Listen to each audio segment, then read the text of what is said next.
හරි. පළවෙනි ප්‍රශ්නේ දීලා තියෙන්නේ A ධන B සමානයි ඍණ 3න් එකයි. එහෙමනම් A ඝණය ධන B ඝණය ඍණ AB වල අගය සොයන්න කියලා දීලා තියෙන්නේ. හරි රයිට්. එහෙනම් අපි ගමු. එතකොට ගාණය අපිට දීලා තිනවා A ධන B සමානයි ඍණ 3න් එකයි. ඍණ 3න් එකයි. එතකොට මේගොල්ලෝ අහන ප්‍රශ්නේ තමයි අපෙන් A ඝණය ධන B ඝණය ඍණ AB වල අගය තමයි අහන්නේ මේගොල්ලෝ. හරිද? එතකොට අපි අහන දැන් ප්‍රශ්නයක් අපි හදාගෙන යනකොට මේගොල්ලෝ දීලා තියෙන එකයි අහන ප්‍රශ්නේ මේ දේවල් සියල්ලම අපි ලියා ගන්න නැහැ. රයිට්. එතකොට අපි බලා ගන්න අවශ්‍ය නිසා තමයි මම මේක මෙතෙන්ට ගත්තේ. රයිට්. එහෙනම් මේ තමයි අපේ ප්‍රශ්නේ. හරි. එතකොට දැන් මේගොල්ලෝ අහන්නේ මේකේ තුන්වෙනි බලය ගැන නේද? එතකොට අපිට තේරෙනවා මේ A ධන B ගේ තුන්වෙනි බලය ගත්තොත් එහෙම නේද? මේක අපි දන්න සමීකරණයක්. එතකොට ඒකේ පද හතරක් එනවා. නේද? වර්ගය ගත්තොත් පද 3යි තුන්වෙනි බලය ගත්තොත් පද හතරක් එනවා. එතකොට මේ පද හතරේ දෙපැත්තේ පද දෙකේ A ඝණයක් වෙනවා B ඝණයක් වෙනවා. එහෙනම් මේ දෙක එනවා කියන එක අපිට පැහැදිලි. ඉතුරු දේවල් නම් අපිට කිසිම දෙයක් පැහැදිලිකමක් නැහැ. එහෙනම් අපිට මේ ගානට යන්න පොඩි එක පොයින්ට් එකක් තියෙනවා. නේද? එහෙනම් මේකේ තුන්වෙනි බලය ගත්තොත් A ඝණය සහ B ඝණය එනවා. එහෙනම් අපි එතනින් යමු ගානට. රයිට්. එහෙනම් අපිට පුළුවන් මේක A ධන B ගේ තුන්වෙනි බලය ගන්න. තුන්වෙනි බලය ගත්තොත් අපිට එනවා මේ පැත්තේ තියෙන ඍණ 3න් එක. එහෙනම් ඍණ 3න් එකේ තුන්වෙනි බලය එනවා නේ. දෙපැත්තෙම තුන්වෙනි බලය ගත්තා. එතකොට මේකේ තුන්වෙනි බලය අපිට එනවා කොහොමද? A වල තුන්වෙනි බලය ධන 3ක් නේද? A ගේ බලය එකක් අඩු වෙනවා නේ. A වර්ගය B ගේ බලය එකක් වැඩි වෙනවා B. ධන ඊළඟ එකක් 3ක්. A ගේ බලය තව එකක් අඩු වුණා. A B ගේ බලය එකක් වැඩි වුණා B වර්ගය වුණා. ධන B වල තුන්වෙනි බලය. එතකොට අපි ගාන හදන්න කලින් දැක්කේ අපි මෙන්න මේ දෙන්න එනවා කියන එක විතරයි. මැද පද එනවා. ඒකෙන් ඉතුරු එක එනවද නැද්ද කියන එක අපි දන්නේ නැහැ. රයිට්. සමානයි. එහෙනම් අපිට එනවා ඍණ 3න් එකේ තුන්වෙනි බලය. ඍණ 1 තුන්වෙනි බලය ඍණ 1යි. 3 තුන්වෙනි බලය 27ක් විදිහට එනවානේ. හරි. එහෙනම් අපිට උත්තරයට අදාළ කොටසක් ආවා. අපි ඒක වෙන් කරගමු. එතකොට අපි මේ පද ආයේ වෙනත් සුළු කිරීම වලට යොදාගන්නේ නැහැ. එහෙනම් අපිට පුළුවන් A ඝණය ධන B ඝණය. මෙන්න අපි ඒක වෙන් කරගත්තා. එතකොට තව ඉතුරුයි මේ පද දෙක. ඒ පද දෙකේ අපිට පොදුවේ පිටට ගන්න පුළුවන් දෙකටම 3ක් තියෙනවා. එහෙනම් ධන 3ක් අපිට පිටට ගන්න පුළුවන්. ඊළඟට A එකක් පොදුවේ නේ. මෙතෙන්ට දෙකක් තියෙනවා මෙතන එකක්. එහෙනම් එකේ එකක් ගන්න පුළුවන්. තව B එකක් පොදුවේ තියෙනවා නේද? අපි ඒ ටික පිටට ගමු. එතකොට මෙතනින් 3ක් AB ගත්තාම එක A එකක් ඉතුරු වුණා. ධන. මෙතනින් 3ක් AB ගත්තාම එක B එකක් ඉතුරු වෙනවානේ. B එකක් ඉතුරු වෙනවා. එතකොට මේ පදේ හරි මේ පදේ හරි මේ දෙකම ගත්තා. සමානයි ඍණ 1/27. එහෙමනම් අපිට A ඝණය ධන B ඝණය ධන 3ක් AB තියෙනවා. A ධන B වෙනුවට අපිට ලියන්න පුළුවන් මොකද්ද? A ධන B සමානයි ඍණ 3න් එකයි නේද? එහෙමනම් මේකයගේ අපිට එනවා ඍණ 3න් එක. සමානයි ඍණ 1/27. එහෙමනම් අපිට මෙතෙන්දී මේ 3ට මේ 3 යගේ එකතු කරන්න. එහෙමනම් අපිට එතනින් එනවා මොකද්ද? A ඝණය ධන B ඝණය ඍණ AB නේ. මොකද මෙතන ඍණ 1කින් වැඩි වෙනවා ඍණ AB එකක් එන්නේ. සමානයි ඍණ 1/27. මෙන්න එන අපේ ගාන. උත්තරේ ආවා. රයිට්. එතකොට මේකට ලකුණු මේ විදිහට දාගන්න ඕගොල්ලෝ. එතකොට මේකේ තුන්වෙනි බලය ගන්න එකට. දෙපැත්තෙම තුන්වෙනි බලය ගන්නවට ලකුණු 5යි. දෙපැත්තෙම තුන්වෙනි බලය අපි ගන්නවට ලකුණු 5යි. ඊළඟට තුන්වෙනි බලය ගන්නවට 5යි මේකේ ප්‍රසාරණයට. ප්‍රසාරණය නිවැරදිව ලියනවට ඒ ප්‍රසාරණය කරනවට ප්‍රසාරණයට 5යි. ප්‍රසාරණයට 5යි. right ඊළඟට මේකේ පද වෙන් කර ගන්නවට මේ විදිහට සාධක වෙන් කර ගන්නවට 5යි සාධකයට ආදේශ කරනවට 5යි උත්තරයට 5යි. මේ විදිහට තමයි ලකුණු දෙන්නේ. එතකොට ඒ ගානට එනවා ලකුණු 25ක් එනවා. ලකුණු 25යි. right අපි යමු ඊළඟ ගානට.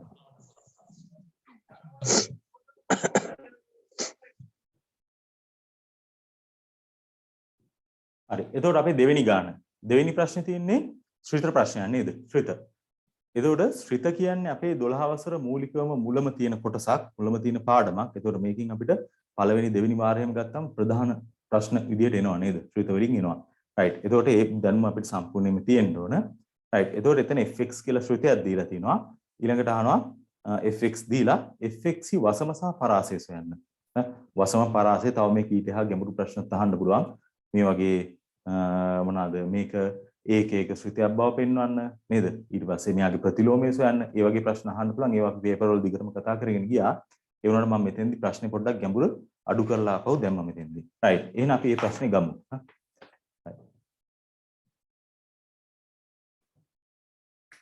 එතකොට fx අපිට දීලා තියෙනවා fx සමානයි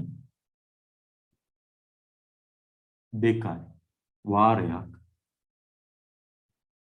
3 ඍණ 2x ඍණ 7 මේ fx.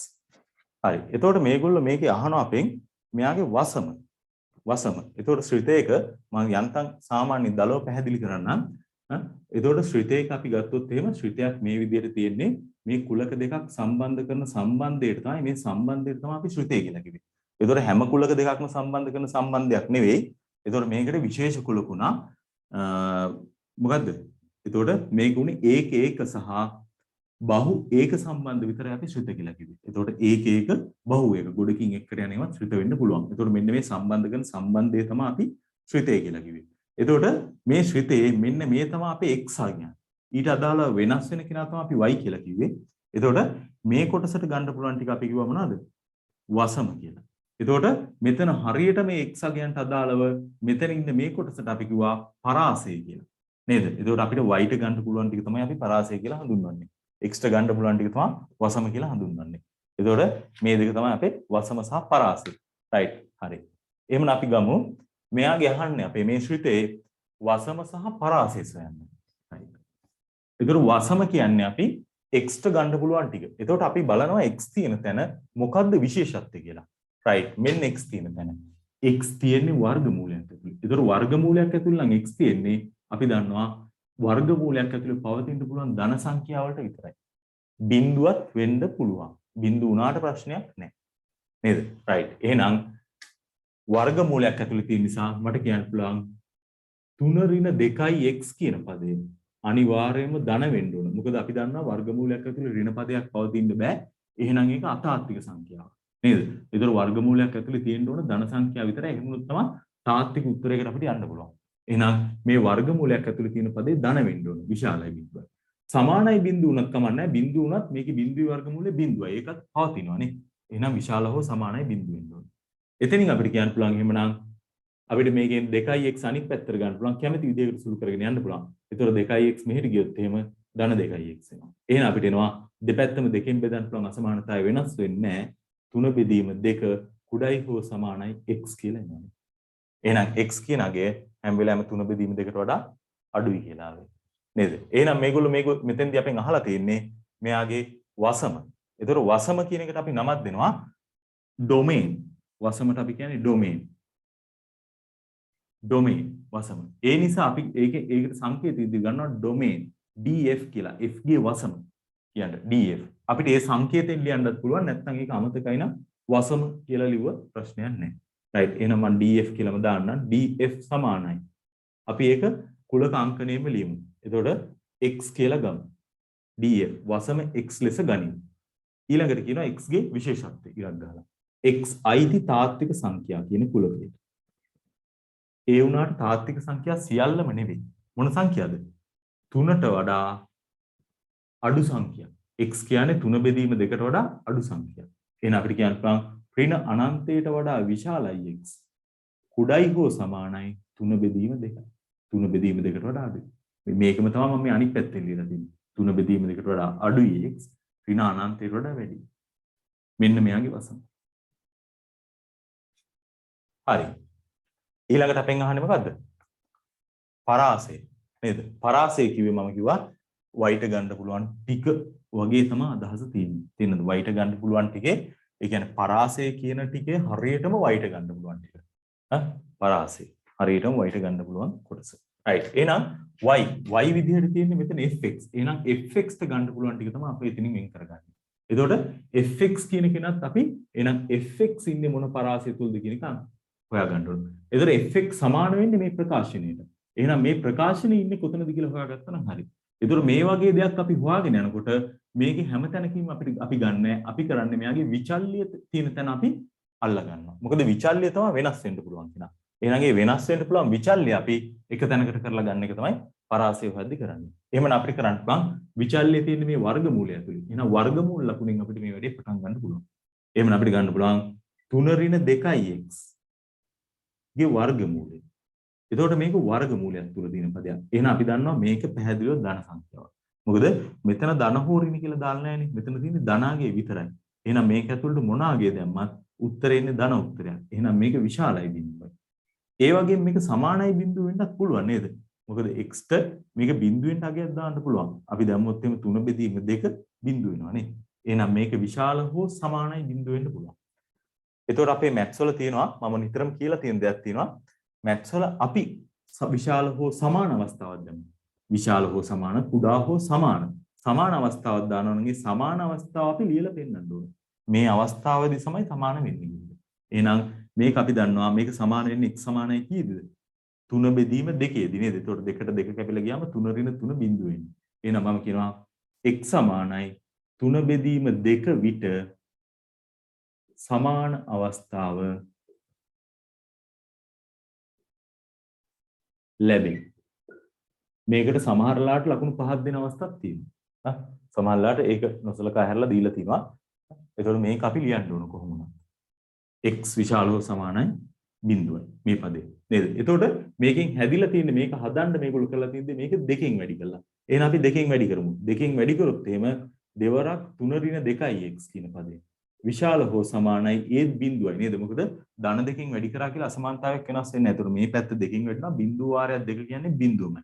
ඒකෙන් 7ක් අඩු වෙලා. එහෙනම් අපිට දෙපැත්තෙම 7ක් අඩු කරන්න පුළුවන්. අසමානතාවයකට සංඛ්‍යාවක් එකතු කරලා අඩු කරා කියලා අසමානතාවය වෙනස් වෙන්නේ නැහැ නේද? එහෙනම් අපි අඩු කරලා දාමු 7ක්. එහෙනම් අපිට එනවා 2 දෙවරක් 3 ඍණ 2x ගෙන් අඩු වෙනවා 7ක්. විශාල හෝ සමානයි බිඳුවෙන් අඩු වෙනවා 7ක්. එහෙනම් මේ අපි හදාගත්තේ කවුද? fx. දැන් එහෙනම් අපිට fx කියන කෙනා කියන්න පුළුවන් fx විශාල හෝ සමානයි ඍණ 7යි. එහෙනම් මෙයා පවතින්නේ ඍණ 7ට වඩා වැඩි යගයන් විතරයි අපිට fx දෙන්නේ. නේද? එතකොට fx කියන්නේ හරියට y වගේ.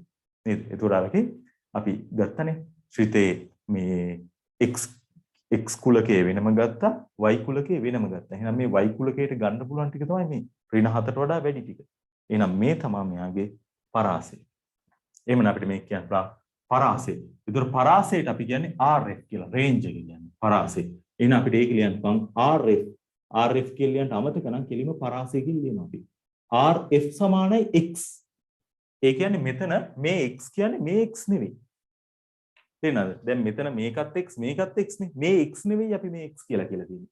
මේ කියලා තියෙන්නේ වසම x ලෙස ගනිමු. එතකොට ඒක වෙන එකක්. ඒකේ හැඳින්වීමක් මේ මෙතන තියෙන්නේ. වසමේ යගයන් අපි x ලෙස ගනිමු. එතකොට වසම x ලෙස ගනිමු. ඊට පස්සේ x ට තියෙන්න ඕන තත්ත්ව ටික තමයි අපි මේ ලියලා තියෙන්නේ. x අයිති තාත්වික සංඛ්‍යාව වෙන්න ඕන. ඒ වුණත් සියලුම තාත්වික සංඛ්‍යා නෙවෙයි. ඍණ අනන්තයේ සිට 3 බෙදීම 2 දක්වා තියෙන සංඛ්‍යා ටික විතරයි කියන්නේ. එතකොට ඒ විදිහටමයි මම මෙතනත් ගන්නෙ පරාසය x ලෙස ගනිමු. මේ අංකනයක් නේ. එතකොට දැන් මම කියනවා ඒ x ට මොනවද තියෙන්න ඕන දේවල්? ඒ x අයිති වෙන්න ඕන තාත්වික සංඛ්‍යා කුලකයට. ඒ වගේම ඒක ඍණ 7ට වඩා වැඩි වෙන්න ඕනේ. එතකොට ඍණ 7ට වඩා විශාල හෝ සමානයි x. කුඩයි ධන අනන්තයි. මෙන්න එනම් පරාසය. right. එහෙනම් ඒකටත් ලකුණු ටික ගන්න මේ විදිහට. දැන් මේවා ගැටලු තියෙන තැන් තියෙන දේවල් තියෙනවා නම් කියන්න. right. එතකොට මේකෙත් ලකුණු ගන්න. ඒ කියන්නේ මේක තර්කය. පළවෙනි තර්කය. මේක විශාල හෝ සමානයි බිඳුවයි කියනකොට 5යි. විශාල හෝ සමානයි බිඳුවයි කියලා අපි ගන්නවට 5යි. මෙතන 5යි. ඊළඟට මෙයාගේ තර්ක කරලා එයාගේ පරාසය කියනවට මේකට 5යි. මෙතෙන්ට 5යි. ඊළඟ එකේදී මේකට විශාල හෝ සමානයි බිඳුවයි කියලා අපි තර්ක කරලා ගන්නවට 5යි. ඊට පස්සේ එතනින් අපි fx මේ විදිහට තර්කයේ ගොඩනගලා හදලා ගන්නවට මෙතෙන්ට 5යි. ඊළඟට එයාගේ පරාසය කියනවට 5යි. ලකුණු 25යි එක. ලකුණු 25යි.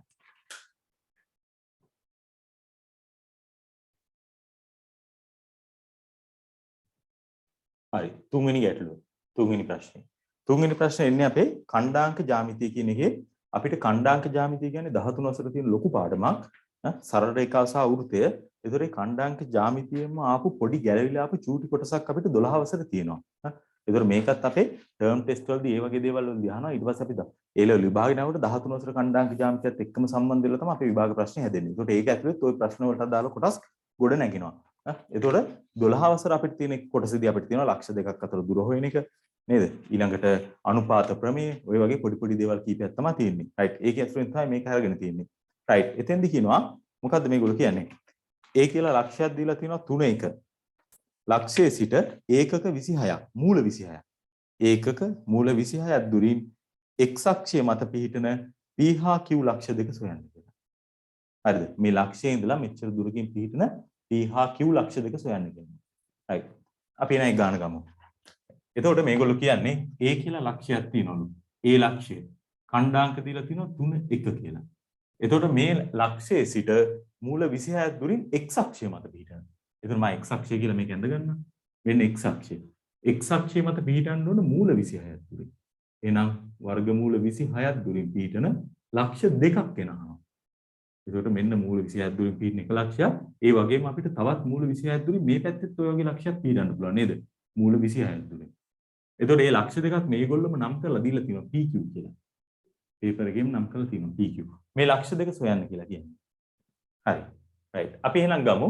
එතකොට මේ ලක්ෂ දෙක අතර පරතරයනේ තියෙන්නේ. එහෙනම් අපිට ලක්ෂ දෙකක් අතර දුර හොයන සමීකරණයක් තියෙනවා නේද කණ්ඩාංක ජ්‍යාමිතිය. මොකක්ද ඒක? x කණ්ඩාංක වල වෙනසේ වර්ගය ධන y කණ්ඩාංක වල වෙනසේ වර්ගයේ වර්ගමූලයනේ. x කණ්ඩාංක වල වෙනසේ වර්ගය ධන y කණ්ඩාංක වල වෙනසේ වර්ගයේ වර්ගමූලය. දැන් ඉතින් ওই සමීකරණයට යන්න නම් අපිට මේ p හා q කියන ලක්ෂ දෙක දැනගෙන තියෙන්න ඕනේ. මොකක් හරි දෙකකින්. නේද? ඒතකොට අපිට p හා q ලක්ෂ දෙක මෙහෙම ගන්න පුළුවන්. p කියන ලක්ෂය x1, y1 කියලා ගන්න පුළුවන්. එතකොට මේ දෙන්න අතර දුර ලියනකොට x එකක් සම්බන්ධ වෙනවා y එකක් සම්බන්ධ වෙනවා නොදන්නා පද දෙකක් සම්බන්ධ වෙනවා එකක්වත් හොයාගන්න බෑ. එක සමීකරණයක් එක ප්‍රකාශනයක් ලියලා අපිට නොදන්නා පද දෙකක් හොයා ගැනීම හැකියාවක් නැහැ නේද? right. එහෙමනම් මොකද කරන්න පුළුවන් අපිට ඒකෙදි?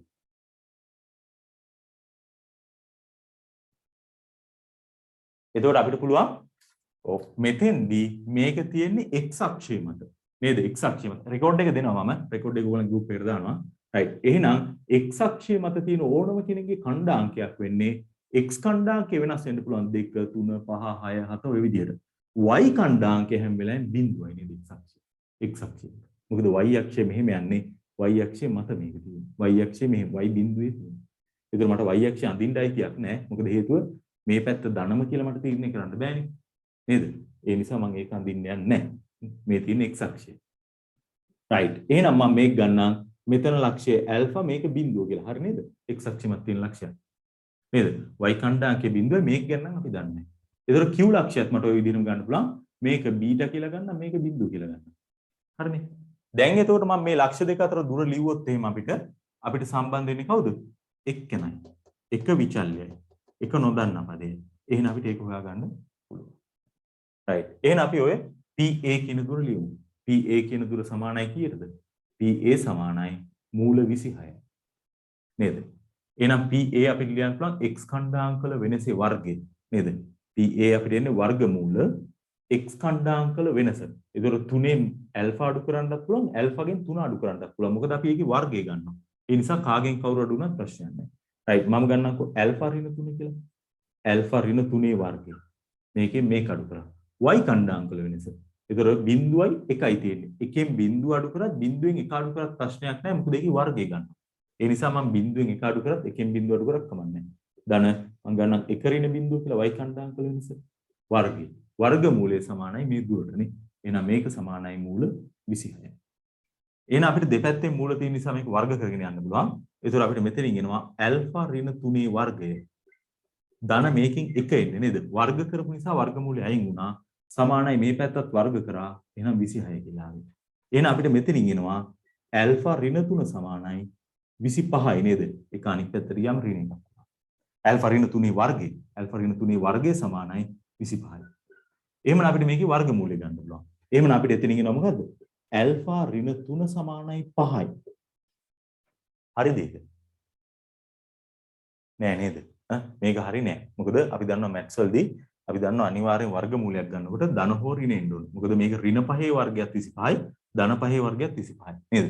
එහෙනම් මේකට අපිට එන්න ඕන ධන හෝ ඍණ පහ. එහෙනම් කවුද? ඔතෙන්දී හරිම උත්තරේ කවුද? ධන පහද ඍණ පහද? ඔය අපි ගන්නෙ මොකද්ද? A ඉඳලා මූල 26ක් දුරින් x අක්ෂය මත පිහිටන ලක්ෂයනේ. ඒතර ඇත්තටම A ඉඳලා මූල 26ක් දුරින් x අක්ෂය මත ලක්ෂ දෙකක් තියෙනවා. නේද? අන්න ඒ දෙකට අදාළ උත්තර වලට අදාළ අගයන් තමයි මේ තියෙන ධන හෝ ඍණ කියන්නේ. නේද? එහෙනම් අපිට ඒකෙන් එකක්වත් අයින් කරන්න බෑ. ඒ දෙකටම අදාළ උත්තර දෙකට අදාළ කෙනා තමයි ඔය තියෙන්නේ. එහෙමනම් අපිට ඇල්ෆා වලා ගේනවා ඇල්ෆා සමානයි ඍණ 3 අනිත් පැත්තට ගියාම ධන 3යි. ධන හෝ ඍණ 5යි නේ. එහෙනම් ධන අවස්ථාවට අදාළව එක උත්තරයකුත් ඍණ අවස්ථාවට අදාළව තව උත්තරයකුත් වෙනවා. ඒ කියන්නේ A ඉඳලා මූල 26ක් දුරින් x අක්ෂය මත පිහිටි ලක්ෂ දෙකට අදාළ x ඛණ්ඩාංක දෙක තමයි උතනින් එන්නේ. නේද? රයිට්. එහෙනම් මම එකකින් ගන්නම් ධන විට ධන අවස්ථාව සක්කන. එහෙනම් අපිට එතනින් එනවා ඇල්ෆා සමානයි 3 ධන 5. ඒ කියන්නේ ඇල්ෆා වලට එනවා 8. ඍණ අවස්ථාව. ඍණ අවස්ථාව ගත්තොත් ඇල්ෆා සමානයි 3 ඍණ 5. ඒ කියන්නේ ඍණ දෙකක් වෙනවා. ඍණ දෙකක්. එහෙනම් ඔය 8 කියන්නේ කවුද එහෙනම්? නේද? ඍණ දෙක මේ පැත්තෙන් තියෙන. ඒ කියන්නේ ඇල්ෆා 8 කියන්නේ බීටා නේ. 8 කියන්නේ බීටා. එහෙනම් අපිට කියන්න පුළුවන් ඇල්ෆා සමානයි ඍණ 2යි බීටා සමානයි 8යි කියලා වුණා. නේද? එතකොට මේගොල්ලන්ගේ ප්‍රශ්නේ උනේ ඕක නෙවෙයි ඇල්ෆා බීටා කතාවක් නෙවෙයි. ප්‍රශ්නෙට අපි යමු ආපහු. ඒතකොට ප්‍රශ්නේ වෙලා තියෙන්නේ මොකද්ද? p හා q ලක්ෂ දෙක සොයන්න කියලා. එහෙනම් p ලක්ෂයට අදාළව අපිට ඛණ්ඩාංක කියන්නේ මොකද්ද? ඇල්ෆා කිව්වේ අපි ඍණ 2 නේ. එහෙනම් p කියන ලක්ෂය අපිට කියන්න පුළුවන් ඍණ 2,0 p ලක්ෂය. ඒ වගේම q ලක්ෂය අපිට එනවා q ලක්ෂය එනවා 8,0 නේ. p හා q ලක්ෂ දෙක. 3,0 සහ 8,0. හරි. ඊළඟට මේගොල්ලෝ අහන ප්‍රශ්නේ මොකද්ද? p හා q ලක්ෂ දෙක සොයන්න. ඊළඟට කියනවා APQ ත්‍රිකෝණයේ වර්ගඵලය සොයන්න. APQ ත්‍රිකෝණයේ වර්ගඵලය. ඒතකොට ඔය ත්‍රිකෝණයේ වර්ගඵලය හොයන්න කිව්වට පස්සේ ත්‍රිකෝණයේ වර්ගඵලයට අදාළව අපිට තිබුණා සමීකරණයක්. ඒක අපේ සිලබස් එකේ නෑ. ඒක පරණ සිලබස් එකේ තිබුණා. ඒක අලුත් සිලබස් එකට ඒ ත්‍රිකෝණයක වර්ගඵලය කියන සමීකරණය අයින් වෙලා තියෙනවා. ඒතකොට එහෙම සමීකරණයක් අපිට විශේෂයෙන් නෑ. එහෙනම් අපිට ත්‍රිකෝණයේ වර්ගඵලය හොයන්න අපිට යොදා ගන්න වෙන පරණ අපි දන්න දේම තමයි. ත්‍රිකෝණයක වර්ගඵලය කියන්නේ භාගයක් ආධාරකයේ වැඩි කිරීම ලම්බ උස කියන සම්බන්ධය. එහෙනම් මෙයාගේ ලම්බ උස කියන එක අපිට මේ විදිහට අඳ ගන්න පුළුවන් නේද? මේක අංශක 90ක් වෙනවා. නේද? එහෙනම් මම මේක යට m කියලා ගන්නම්. එහෙනම් මේ m කියන ලක්ෂ්‍ය අපි හොයාගත්තා නම් අපිට ප්‍රශ්නයක් නැහැ නේද? m කියන ලගේ හොයාගත්තා නම්. නේද? m කියන ලගයක් නෙවෙයි අත්‍තරම. නේද? මේ am දුර හොයාගත්තා නම් ඉවරයි නේද? එහෙනම් ප්‍රශ්නයක් නැහැ. pq දුර අපි දන්නවද? pq දුර. එතකොට q ලක්ෂයට අදාළව 8 තියෙන්නේ මෙතන තියෙන්නේ කීයද? ඍණ 2. එහෙනම් අපිට pq දුර හොයා ගන්න පුළුවන් නේද?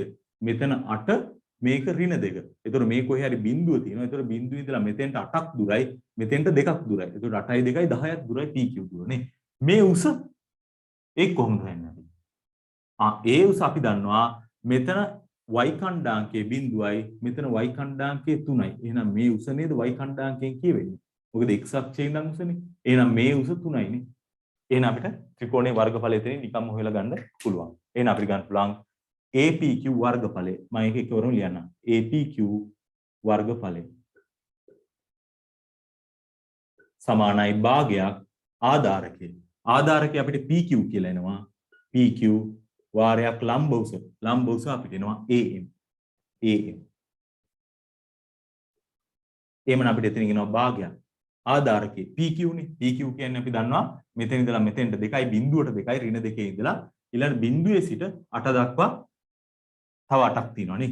එහෙනම් අපිට එතනින් එනවා 10ක්. 10යි. වාරයක් AM. AM කියන්නේ මේ උස. මේ උස කීයද අපිට? මේ උස 3යි නෙවෙයි වැරදි ඈ. 3යි නෙවෙයි මොකද්ද? x ඛණ්ඩාංකයනේ 3. නේද? y ඛණ්ඩාංකයේ උස කියන්නේ y ඛණ්ඩාංකය 1යි. y ඛණ්ඩාංකය 1යි. එහෙනම් වාරයක් 1. එහෙනම් අපිට 10 බෙදීම 2යි ඒ කියන්නේ 5යි. වර්ග ඒකක කියලා අපි ලියනවා. වර්ග ඒකක. මොකද හේතුව මේකේ මොනවා හරි ඒකක සෙන්ටිමීටර මේක දීලා නැහැනේ. සෙන්ටිමීටර නම් වර්ග සෙන්ටිමීටර එන්න ඕන. මීටර වලින් නම් වර්ග මීටර එන්න ඕන. ඒ විදිහට තමයි වර්ග ඒකක කියලා යන්නේ. රයිට්. එහෙනම් 5ක් කියලා එනවා. එහෙනම් මේ ප්‍රශ්නෙට අදාළව අපි ලකුණු දාගමු. එතකොට මේකට අදාළව ඔයගොල්ලෝ ගන්න AP දුර හොයනකොට මේ සූත්‍රයට මේක ආදේශ වෙනවට ලකුණු 5යි. නේද? මෙන්න මේ විදිහට ආදේශ කරලා ගන්නවට 5යි. ඊළඟට ඇල්ෆාගේ අගය. ඇල්ෆාගේ අගය ධන හෝ ඍණ මෙන්න මෙතෙන්ට හෝ මෙතෙන්ට ධන හෝ ඍණ කියලා අරගෙන මෙතෙන්ට සුළු කළා හෝ මෙතෙන්ට අරගෙන තියනකොට 5යි. 5යි. ඊළඟට ඇල්ෆාට අදාළව අගයන් දෙක හරියට වෙන් කරලා ගන්නවට ඒ අගයන් දෙක වෙන් කරලා PQ ලක්ෂ දෙක හරියටම ලියනවට P හා Q ලක්ෂ දෙකම ලියනවට 5යි. එකක් ලියලා තිබ්බොත් ලකුණු නැහැ. දෙකම ලියනවට තමයි 5ම දෙන්නේ. දෙකම ලියනවට 5යි. right. ඊළඟට ත්‍රිකෝණයේ වර්ගඵලය හොයන්න මේවට අදාළව අගයන් ආදේශ වෙනවට හරියටම 5යි. වර්ගඵලය ලියනවට 5යි. උත්තරේ එනවට 5යි. right. එතකොට ඒකටත් ලකුණු 25යි.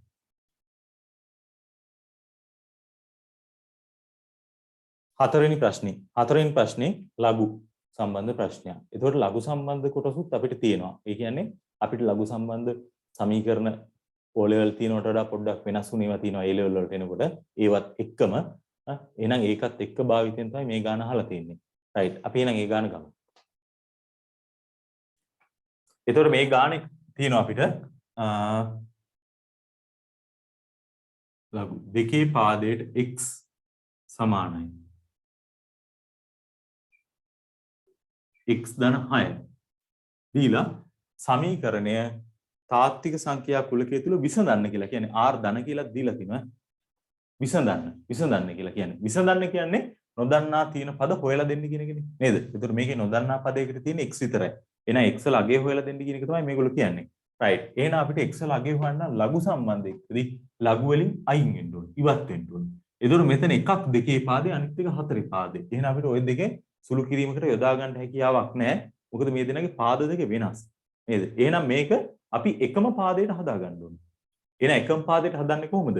අපිට A level වලදී හම්බුන සමීකරණයක් තියෙනවා මොකද්ද? log A පාදයට B සමානයි 1 යට log B පාදයට A කියලා නේද? 1 යට ගන්නකොට මෙයාගේ මේ AB දෙන්න මාරු වෙනවා තියෙන තැන් දෙක. ඒතකොට අපි දන්නවා අපිට පාදයක තියෙන කෙනෙක් කවදාවත් මේ හතර සුළු කිරීමකට ගන්න බෑ. අපිට ඕන නම් මේ උඩ තියෙනව සුළු කරන්න පුළුවන්. එහෙනම් මේ හතර අපිට උඩට ගන්න වෙනවා. එහෙනම් උඩට ගන්න අපිට තියෙන එකම ක්‍රමය තමයි මේක 1 යට දාන එක. එහෙනම් අපි 1 යට දාලා ගමු. එහෙනම් අපිට මේක ලියන්න පුළුවන් log දෙකේ පාදයට x සමානයි 1 යට ලඝු x ධන 6 පාදයට 4 කියලා ලියන්න පුළුවන්. දැන් අපිට 4 අපිට අවශ්‍ය විදිහට සුළු කරන්න ගන්න පුළුවන්. එහෙනම් මට පුළුවන් 4 ලියන්න කොහොමද? 1 යට ලඝු x ධන 6 පාදයට දෙකේ වර්ගය කියලා ලියන්න පුළුවන්. දැන් අපිට පුළුවන් මේ බලය මුලට ගන්න. 1 යට 2යි x ධන 6 පාදයට 2 කියලා එනවා. දැන් අපිට මේක උඩට ආපහු ගන්න පුළුවන්. එතකොට ආපහු මේ දෙක පාදයයි මේ අගයයි මාරු වෙනවනේ. එහෙනම් මම ආයෙත් මේක උඩට දානවා. ඒතර උඩට ගත්තොත් අපිට එනවා දෙකේ පාදයට x ධන 6 කියලා එනවා. බෙදීම දෙකක් තියෙනවා. දැන් මේ පැත්තෙත් ලඝු දෙකේ පාදයකම තමයි තියෙන්නේ. log දෙකේ පාදයට x කියලා. දැන් එහෙම තිබුණත් අපිට සුළු කරන්න බෑ. මේක තිබුණ නැත්නම් අපිට ප්‍රශ්නයක් නැහැ. දෙකම එකම පාදයට එහෙනම් මේ අගයන් දෙක සමානයි. දැන් මේ යටත් අගයක් තියෙනවා. ඒක අපිට කරදරයක් නේ. එහෙනම් ඒකත් අපිට ඉවත් කරන්න වෙනවා. එහෙනම් ඒක අපිට මොකද ගන්න පුළුවන්? මේ පැත්තට හරස් ගුණ කරලා ඒක ආයෙත් මේ ලඝු ඇතුළට ගෙනියන්න වෙනවා. නේද? එහෙනම් අපි මේ විදිහට ගමු. එහෙනම් මේක හරස් ගුණුනොත් අපිට එනවා 2යි. දෙකේ පාදයට x සමානයි. දෙකේ පාදයට x ධන 6. එහෙනම් මේක අපිට මේක ඇතුළට ගෙනියන්න පුළුවන් නේද? මොකද තාම ලඝු මේකත් එක්ක සමාන සංසන්දනය කරන්න බෑ. මේක ලඝු දෙකේ පාදේ මේකත් ඒ විදිහට වෙන්න ඕන. මොකද ඉස්සරහින් අගයන් නැති වෙන්න ඕන. නේද? එහෙනම් අපිට මේක ගන්න පුළුවන් ලඝු දෙකේ පාදයට x ගේ වර්ගය සමානයි. දෙකේ පාදයට x ධන 6 විදිහට ගන්න පුළුවන්. එහෙනම් දෙකම ලඝු දෙකේ පාදේ. හරියට මේ වගේනේ. දැන් අපිට කොතන හරි තිබුණොත් එහෙම sin x සමානයි sin 5 බෙදීම 6යි කියලා තිබුණොත් අපි දන්නවා දෙකම sin නිසා ඇතුළු පද දෙක සමාන වෙන්න ඕනේ. x සමානයි 5 බෙදීම 6යි කියලා ලියන්න පුළුවන් නේ. ඒ වගේ තමයි මෙතනත් එහෙනම්. දෙකම ලඝු දෙකේ පාදේ. එහෙනම් ඇතුළු පද දෙක සමාන වෙන්න ඕනේ. එහෙනම් අපිට එතනින් ගන්න පුළුවන් මේවාගේ ඇතුළු පද දෙක සමානයි. එහෙනම් අපිට කියන්න පුළුවන් x වර්ගය සමානයි x ධන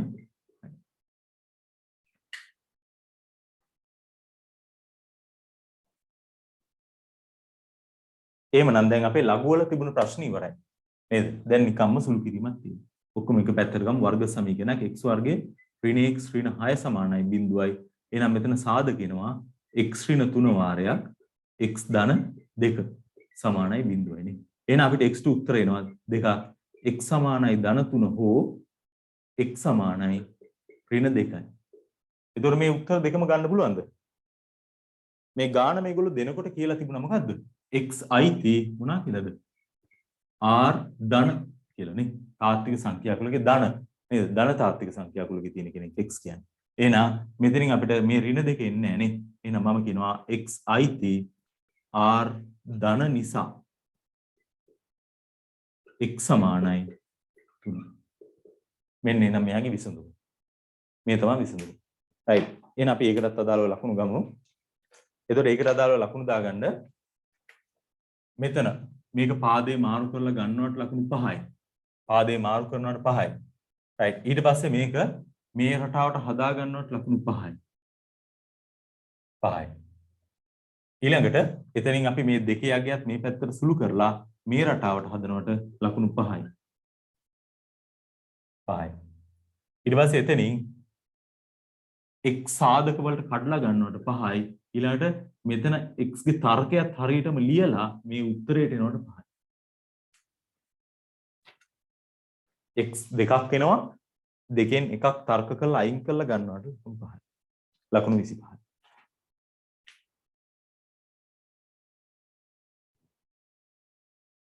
හරි. එතකොට පස්වෙනි ගාන. පස්වෙනි ගානේ දීලා තියෙන්නේ භින්න භාග ආකාරයෙන් දක්වන්න. නේද? එතකොට භින්න භාග කියන්නේ අපිට 12 මුලම තියෙන පාඩම. එතකොට අපි 12 වශයෙන් දිගටම අහන ওই භින්න භාග කතන්දරේ. ඊට පස්සේ ওই භින්න භාග ඊළඟට අපිට වැටෙනවා 13 දී ප්‍රධාන පාඩම් දෙකකට අනුකලනය සහ ශ්‍රේණි කියන පාඩම් ඇතුළත. එතකොට ඒක ඇතුළේ තමයි අපිට ওই භින්න භාග ප්‍රශ්න එන්නේ. ඒ වෙනකන් අපිට ටර්ම් ටෙස්ට් වලදී අහනවා මුලින් ඉඳලම භින්න භාග. ඊට පස්සේ අර පාඩම් දෙක ඇතුළේ ඊළඟට අපි අහනවා. රයිට්. එහෙනම් අපි ගමු භින්න භාග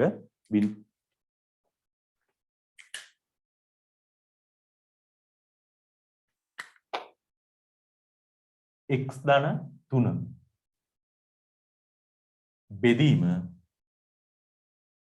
x වර්ගයේ ඍණ 1 වාරයක් x ධන 1 කියලා තියෙන්නේ නේද? රයිට්. මේක භින්න භාග ආකාරයෙන් දක්වන්නේ. හරි. එතකොට අපිට මේක භින්න භාග ආකාරයෙන් දක්වනකොට අපිට තියෙන ප්‍රධානම ගැටලුව වෙන්නේ මොකද්ද? ඔව් මේක යට තව දුරටත් සුළු වෙනවා නේද? යට මේ සුළු කරලා අගටම සුළු කරලා නවත්තලා නෙමෙයි තියෙන්නේ. එහෙනම් මේක අපි තව දුරටත් සුළු කරගෙන යන්න වෙනවා. මොකද x වර්ගයේ ඍණ 1 කියන කෙනා තව සාධක කැඩෙනවා නේද? භින්න භාග කියන්නේ අපි සරලම ආකාරයෙන් දක්වන එක. right. එහෙනම් අපිට මේක තව දුරටත් සුළු කරලා ඉන්න වෙනවා. එහෙනම් අපිට මේක ලියන්න පුළුවන් x ධන 3 බෙදීම x වර්ගයේ ඍණ 1 අපිට සාධක වෙනවා x ඍණ 1 වාරයක් x ධන 1 කියලා. ඒතර මෙතනත් x ධන 1ක් තියෙනවා නේ. එතනත් x ධන 1ක් තියෙනවා. එහෙනම් මේක අපිට එනවා x ධන 3 බෙදීම x ඍණ 1 වාරයක් x ධන 1 සම්පූර්ණකේ වර්ගය කියලා. සම්පූර්ණ ප්‍රකාශනයේ වර්ගය. දැන් අපිට ඕන නම් පුළුවන් මෙතනම මේක භින්න භාග රටාවට ලියන්න. නැත්නම් මේක අරගෙන වෙනම ආය හදාගෙන යන්නත් ගන්න පුළුවන්. මේ දෙක සමානයිනේ. මේක එහෙනම් මේක තමයි අපිට භින්න භාග කරන්න ගන්න වෙන්නේ. මොකද මේක අපි සාධක කැඩන එක සාධක වෙන් කරලා ගත්තා. right. එහෙනම් අපිට මේක ලියන්න පුළුවන් x ධන 3 බෙදීම x ඍණ 1 වාරයක් x ධන 1 සමානයි. නේද? එතකොට මේ x ධන 1 වර්ගයනේ. මේක සාමාන්‍ය භින්න භාගයක් නේද? අපි භින්න භාගයකදී මුලින්ම බලන්නේ ලවයේ මාත්‍රේ හරේ මාත්‍රයට වඩා වැඩිද කියලා. නේද? වැඩි නම් මාත්‍ර වෙනසට සමාන බහුපදයක් ලියන්න ඕනේ. දැන් මෙතන එහෙම දෙයක් නැහැ. උඩ මාත්‍රේ 1යි x ගේ බලය යට මෙතන 1යි මෙතන 2ක් තියෙනවා නේ. ඔක්කොම 3යි. එතකොට යට තමයි වැඩි. හරේ මාත්‍රේ වැඩි. එහෙනම් මාත්‍ර වෙනසට සමාන බහුපදයක් ලියන්න අවශ්‍ය වෙන්නේ නැහැ. එහෙනම් සාමාන්‍ය රටාවෙන් ලියාගෙන යනවා. එහෙනම් අපිට මේක ලියන්න පුළුවන් x ඍණ 1 ඊට මාත්‍ර එකක් අඩු බහුපදයක් උඩට එනවා නේද? a නියත පදයක්. ඊළඟට මේක අපිට කොටස් දෙකකට කඩලා ලියන්න වෙන්නේ නේද? මේ වගේ රටාවක් අපි ලියන්නේ x ධන 1 වාරයක් තව ඊළඟ එක එනවා x ධන 1 සම්පූර්ණකේ වර්ගය. එහෙනම් මෙතන එන්නේ මෙයාගේ මාත්‍රයට වඩා එකක් අඩු කෙනෙක්. මෙයාගේ මාත්‍ර 1යි ඊට වඩා එකක් අඩුයි කියන්නේ නියත පදයක් නේද? බිඳුව වෙන කෙනෙක්. එහෙනම් b ගන්න පුළුවන්. ඒ ගත්ත නිසා. මේකට සමාන බහුපදයක් මෙතෙන්ට එන්නේ. මොකද මේක මේ රටාවෙන් ගිය කෙනෙක් නිසා. එහෙනම් මේක b නම් මෙතෙන් අපිට ගන්න පුළුවන් නියත පදයක් c. නේද? එතෙන්ට එනවා එහෙනම් නියත පදයක් c කියලා. right. දැන් එහෙනම් අපිට මෙයාගේ හරය අරගෙන ගන්න පුළුවන් නේ. එහෙනම් මේකේ පොදු හරය අපිට එනවා හැම වෙලාවෙම මේකක හරය එන්නේ මේකම තමයි. නේ. ඒ කියන්නේ x ඍණ 1 තියෙනවා. එහෙනම් x ඍණ එකේ 1යි තියෙන එක ගන්න වෙනවා. ඊළඟට x ධන එක මෙතන එකක් තියෙනවා. මෙතන x ධන එකේ වර්ගයක් තියෙනවා. වැඩිපුරම තියෙන කෙනා අපි ගන්න. එහෙනම් එතනින් අපිට එනවා x ධන එකේ වර්ගය අපිට ගන්න පුළුවන්. එහෙමනම් මෙතන a වැඩි වෙන්න ඕන. a ට x ඍණ එක තියෙනවා. එහෙනම් a ට x ධන එකේ වර්ගය නැත්te. එහෙනම් x ධන එකේ වර්ගයෙන් a වැඩි වෙනවානේ. ධන b වාරයක්. ඒතර මෙතන b ට තියෙන වගේ ගත්තොත් x ධන එකේව එකක් තියෙනවා. ඒතර b ට x ඍණ එකක් නැහැ. x ඍණ එකෙන් වැඩි වෙන්නත් ඕන. x ධන එකේ එකකුත් අඩුයිනේ. එහෙනම් a නැති x ධන එකේ පදෙන්න වැඩි වෙනවා. ධන c c වාරයක්. c ට x ධන එකේ වර්ගය තියෙනවා. c ට අඩු x ඍණ එක. එහෙනම් x ඍණ එකෙන් c වැඩි වෙනවා. දැන් එහෙනම් මේ දෙපැත්ත ගත්තොත් එහෙම හරයන් දෙක සමානයි. දැන් මම මේකයි මෙතන ලියන්න අවශ්‍ය නැහැ නේද? මේකමනේ සමානයි කියලා තියෙන්නේ. හරයන් දෙක සමානයි. එහෙනම් ලවයන් දෙකක් සමාන වෙන්න ඕනේ. එහෙනම් අපි ගන්නවා ලවය සලකා. ලවයන් දෙක සමාන වෙන්න ඕනේ. x ධන 3 සමාන වෙන්න ඕන a වාරයක්. x ධන 1 සම්පූර්ණ එකේ වර්ගය ධන b වාරයක්. x ඍණ 1 වාරයක් x ධන 1 ධන c වාරයක් x ඍණ 1 කියලා අපිට ගන්න පුළුවන්. දැන් මේක හොයාගෙන යනකොට අපිට එන ප්‍රශ්න කීපයක් තියෙනවා. එකක් තමයි මේකට අපිට පද ආදේශ කරලා හොයන්න පුළුවන්. ඒ පද ආදේශ කරලා හොයනවා කියන එක හරියටම හරියද? ඔය පද ආදේශ කරලා හොයනකොට ඕගොල්ලෝ කරන්නේ දැන් අපිට පුළුවන් ඕන මෙතෙන්ට x සමාන 1 දාන්න. 1 දැම්මොත් මෙතන 1 ඍණ 1 බිඳුවයි. ඒතකොට බිඳුවෙන් ගන්නවා කියන්නේ මේ පදේම එන්නේ නැහැ. ආ x සමාන 1 මෙතෙන්ට දාන්න පුළුවන්. ඒතකොට එතන ඒකත් බිඳුවයි මේ පදේම එන්නේත් නැහැ. එහෙනම් එන්නේ a විතරයි. ඒතකොට මෙතෙන්ටත් x සමාන 1 දැම්මම ඒකේ උත්තරේ හරිම ලේසියෙන් එනවා. නේද? ඊළඟට x සමානයි ඍණ 1 දාන්න පුළුවන්. ඍණ 1 දැම්මොත් මේක බිඳුව නිසා a එන්නේ. මෙතනත් බිඳුව නිසා b එන්නේ නැහැ. c ට උත්තරයක් එනවා ලේසියෙන්ම ගන්න. නේද? ඔය විදිහට ගන්න පුළුවන්. ඒ වුණාට මේ දීලා තියෙන ප්‍රකාශනේ බලන්න x සමානයි ධන 1 දැම්මොත් මේ යට බිඳුවයි. මේක වෙන්න බෑ කවදාවත් x 1. x සමානයි ඍණ 1 දැම්මොත් මේක බිඳුවයි. ඒත් හරේ බිඳුවක් වෙනවා. ඒක හරේ බිඳුවක් වෙනවා අර්ථ දැක්වෙන්නේ නැහනේ. එහෙනම් ඒක විය නොහැකිය කියන්නේ. එහෙනම් අපිට ඇත්තටම විය නොහැකිය කියන්නේ මේකට ආදේශ කරන්න බෑ. ආදේශ කරොත් එන උත්තරේ වැරද්දකුත් නැහැ. එන උත්තරේ නිකම්ම සංගුණක සලකලා ගත්ත උත්තරෙත් හා සමානයි. එතකොට ඕක අපිට අනුකලනය කියන පාඩම යටතේදී මේ ප්‍රශ්නේ ආවොත් එහෙම අපි අගයන් ආදේශ කරලා ගත්තද සංගුණක සලකලා ගත්තද කියලා හොයන්නේ නැහැ. හොයන රටාවට ලකුණු දෙන්නේ නැහැ. හොයලා දෙන උත්තර වලට විතරයි ලකුණු දීලා තියෙන්නේ අගයන්. එතකොට ශ්‍රේණි කියන පාඩමෙත් මේ විදිහටම බින්න භාගයක් එනවා. ඒකෙදි අපි අගයන් ආදේශ කරලා හොයලා ගත්තොත් එහෙම අපිට ඒකට ලකුණු හම්බෙන්නේ නැහැ. ඒකෙදි අපිට හොයන්න වෙන්නේ මේ වගේ සංගුණක සලකලා. එතකොට දැන් අපි 12 වසරේදී හොයනකොට ඒක අපිට ඒකට ලකුණු දෙන ගුරුවරයාම තමයි ඒක නඳවන්නේ. එහෙනම් එතකොට ඒක මේකට අගයන් ආදේශ කරලා ගන්න එපා කිව්වොත් එහෙනම් අපිට අගයන් ආදේශ කරලා ගන්න බෑ කොහොමද? රයිට්. එතකොට මම මේක අගයන් ආදේශ කරලා ගන්නේ කොහොමද? හරිම ක්‍රමේ නොවන නිසා මම සංගුණක සලකලාම ගන්නවා. රයිට්. එහෙනම් මම සංගුණක සලකන්න යන්නේ. සංගුණක සලකන්න.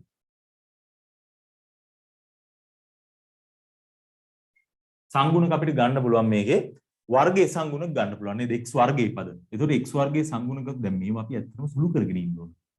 සුළු කරගෙන ඉන්න ඕන. සුළු කරගෙන ලියාගෙන ඉමුද? නැත්තම් සුළු කරන්න අවශ්‍ය පදේ මෙතන යටින් පොඩ්ඩක් ලියාගත්තා නම් ඒත් ඇති.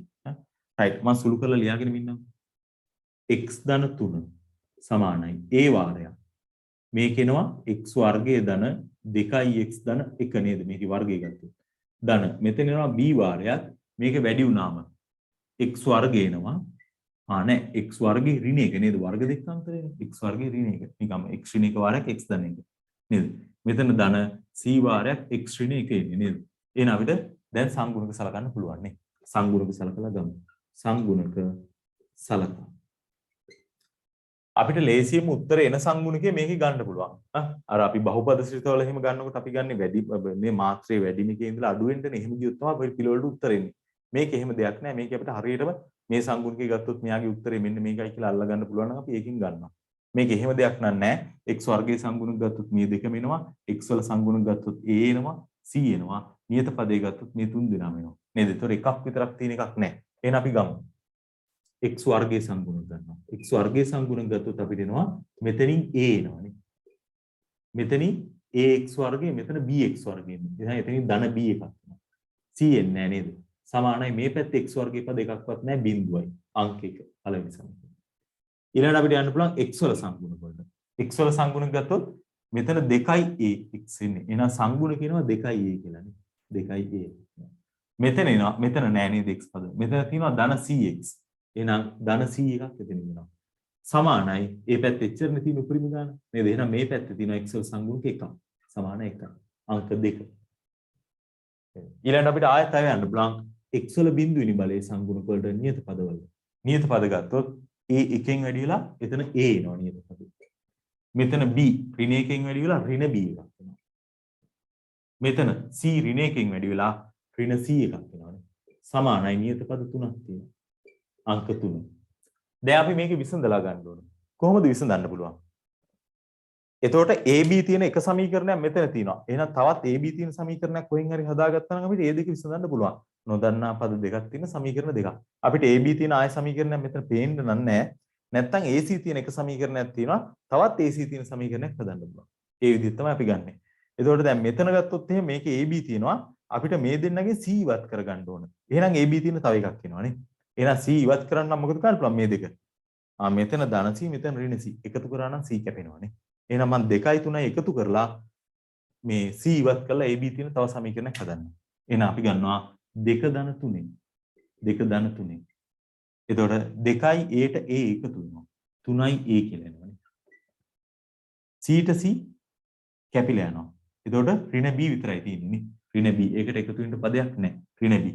සමානයි 1යි 3යි එකතු වුණාම 4යි නේ. 4යි. අංක 4 කියලා ගන්න 4 විසඳන්න. දැන් අපිට පුළුවන් එකෙත් AB තියෙන්නේ 4ෙත් AB නේ. එහෙනම් මේ දෙක විසඳන්න. එතකොට 1යි 4යි එකතු කරා නම් B කැපෙනවා නේ. එහෙනම් මම ගන්නවා 1 ධන 4ෙන් 1 ධන 4. එතකොට A ට එකතු වෙනවා 3යි A 4යි A එනවා. ධන B ට ඍණ B කැපිලා යනවා. සමානයි. බිඳුවට එකතු වෙනවා 4ක් 4යි. එහෙනම් අපිට එතනින් එනවා A වලගේ සමානයි 1. A 1යි නම් අපිට අංක එකෙන් B හොයන්න පුළුවන් නේ. එහෙනම් මම අංක එකෙන් ගන්නවා B සමානයි. අපිට එන්නේ ඍණ A කියලා නේද? ඍණ A කියලා එන්නේ. ඒ කියන්නේ B වලගේ ඍණ 1. එහෙනම් අපිට C හොයන්න පුළුවන් අංක 1ට ගිහිල්ලා හොයන්න පුළුවන් නේ. 2ට අංක 2කින්. මම අංක 2කින් ගන්නවා C වලගේ. එතකොට 2යි A කියන්නේ 1යි නේ. එහෙනම් මෙතන තියෙන්නේ 2. ධන C නේද? A වලගේ ආදේශ කරා දෙවරක් එක 2යි. ධන C සමානයි 1යි. එහෙනම් අපිට C වලගේ එනවා එකෙන් අඩු වෙනවා 2ක්. එහෙනම් ඍණ 1යි නේ. මෙන්න C වලගේ. දැන් අපි ඔය හොයාගත්ත අගයන් ටික අපි මොකද ගන්න ඕන? ආදේශ කරලා පෙන්නන්න ඕන. ඒක තමයි අපේ අවසාන උත්තරය. නේද? එහෙනම් මම ඒ ටික ආදේශ කරලා ගන්නම්. මේ පැත්තකින් වෙනම ගන්නම්. එහෙනම් මේකනේ අපි ගත්තේ. මේක ගත්තත් මේක ගත්තත් කමක් නැහැ. ඒතර මේකම තමයි මේ තියෙන්නේ. මේකම තමයි මේ තියෙන්නේ. මේකමනේ පොඩ්ඩක් සුළු කරලා ගත්තේ. එහෙනම් මම මේකම ගන්නම්. එහෙනම් අපිට එනවා x ධන 3 බෙදීම x වර්ගයේ ඍණ 1 වාරයක් x ධන 1නේ මේගොල්ලෝ බින්න භාග කරන්න කිව්වනේ.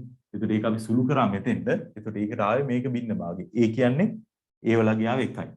1 බෙදීම x ඍණ 1 ධන b වලගේ b ආවේ අපිට ඍණ 1යි. ඍණ 1 බෙදීම x ධන 1 c වලගේ ආවෙත් ඍණ 1යි. ඍණ 1 බෙදීම x ධන 1 සම්පූර්ණ කිව්වා. මෙන්න බින්න භාගය. right. එහෙමනම් ඒකට අපිට ලකුණු ටික ඔයගොල්ලෝ දාගන්න. මේක මේ තැනට සුළු කරලා ගන්නවට. මෙතෙන්ට හදනවට 5යි. ඒක කොහෙන් හරි හදලා ගන්න ඕනේ දෙන්න. දෙන්නද? ඒ කියන්නේ මේ ටික සුළු කරගෙන ගිහලා අපි උතෙන්ට හදලා ගන්න ඕනේ. right. ඊට පස්සේ මේක මේ බින්න භාග රටාවට මේ ABC දාලා ලියනවට 5යි. ABC දාලා ලියා ගන්නවට 5යි. ඊළඟට මේකට මේ විදිහට සුළු කරලා කියන ලවය සලකලා කොහොම හරි ABC අගයන් ටික හොයලා ගන්නවනේ. ඒ ABC අගයන් හොයලා ගන්නවට ලකුණු 10යි. ABC තුනම හරි නම් 10යි, දෙකක් හරි නම් 5යි, එකක් හරි නම් ලකුණු නැහැ. අපිට A level විභාගයට දෙනකොටත් දෙන්නේ එහෙමයි. තුනක් තියෙනවා නම් තුනම හරි නම් 10යි. දෙකක් හරි නම් 5යි. එකක් හරි නම් ලකුණු නැහැ. එහෙනම් ඒ විදිහට ඒ ලකුණු 10 දාගන්න. right. එතකොට ලකුණු මෙතන තියෙනවා 20ක්. එතකොට අවසාන උත්තරේ මේකට ආදේශ කරලා ලියනකොට 5යි. ආදේශ කරලා ලියනකොට 5යි. ලකුණු 25. හරිනේ.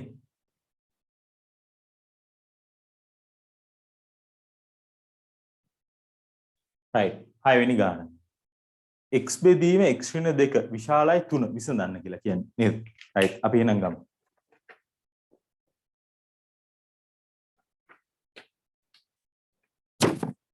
5 වෙනි ගාන x බෙදීම x ඍණ 2 විශාලයි 3 විසඳන්න. උඩ ගානත් විසඳන්න මේකත් විසඳන්න. මේක අසමානතාවය යටතේ. මාපාංක අසමානතාව නෙවෙයි නිකම්ම VG අසමානතාවය යටතේ නේද? රයිට්. එතකොට අසමානතා ගානක් තියෙන්නේ. හරි. එහෙනම් අපි සුළු කරගෙන යමු. එතකොට ඕගොල්ලෝ දන්නවා දැන් අපි දන්නවා මේ වගේ ගානක් දුන්නට අපිට මේක හරස් ගුණ කරන්න බෑ නේද? මොකද හේතුව? මෙයාගේ ලකුණ ගැන අපි දන්නේ නැහැ. x කියන්නේ මොන සංඛ්‍යාවද දන්නේ නැහැ. එතකොට මේකේ ලකුණ දන්නේ නැහැ. ලකුණ ධන නම් හරස් ගුණ කරොත් අසමානතාවය වෙනස් වෙන්නේ නැහැ. ලකුණ ඍණ නම් හරස් ගුණ කරොත් අසමානතාවය වෙනස් වෙනවා. ඒතර අපි ලකුණ දන්නේ නැති නිසා කොහොමවත් හරස් ගුණ කරන්න බෑ. නේද? අපි අසමානතාවය වෙනස් වෙනවද නැද්ද කියන එක අපි හරියටම දන්නේ නැහැ. රයිට්. එහෙනම් අපිට මේක ගන්න පුළුවන් කොහොමද? x බෙදීම x ඍණ 2 මේ 3ක් කිනගියත් අපිට එක පැත්තකට දාලා විසඳන්න වෙන්නේ නේ. එහෙනම් 3ක් කිනගේ මේ පැත්තට ගත්තා. ඍණ 3 විශාලයි බිඳුවයි. x බෙදීම x ඍණ 2 ඍණ 3 විශාලයි බිඳුවයි. රයිට්. එහෙමනම් අපිට මේක දැන් මෙහෙම තියෙද්දිත් අපිට බෑ නේද? මේක සාධක රටාවට එන්න ඕන සුළු කරලා ගන්න නේ. එහෙනම් අපිට සාධක කැඩෙන රටාවට හදලා ගන්න පුළුවන්. එහෙනම් පොදු හරය අරගෙන සුළු කරන්න වෙනවා. එහෙනම් පොදු හරය x ඍණ 2 එනවා. එහෙනම් x ඍණ 3 වාරයක් ඒක වැඩි වෙන්න ඕනේ x ඍණ 2 ඉන්නේ. විශාලයි බිඳුවයි. එහෙනම් අපිට මෙතන සුළු කරලා ගත්තොත් අපිට එනවා යට x ඍණ 2 තියෙනවා.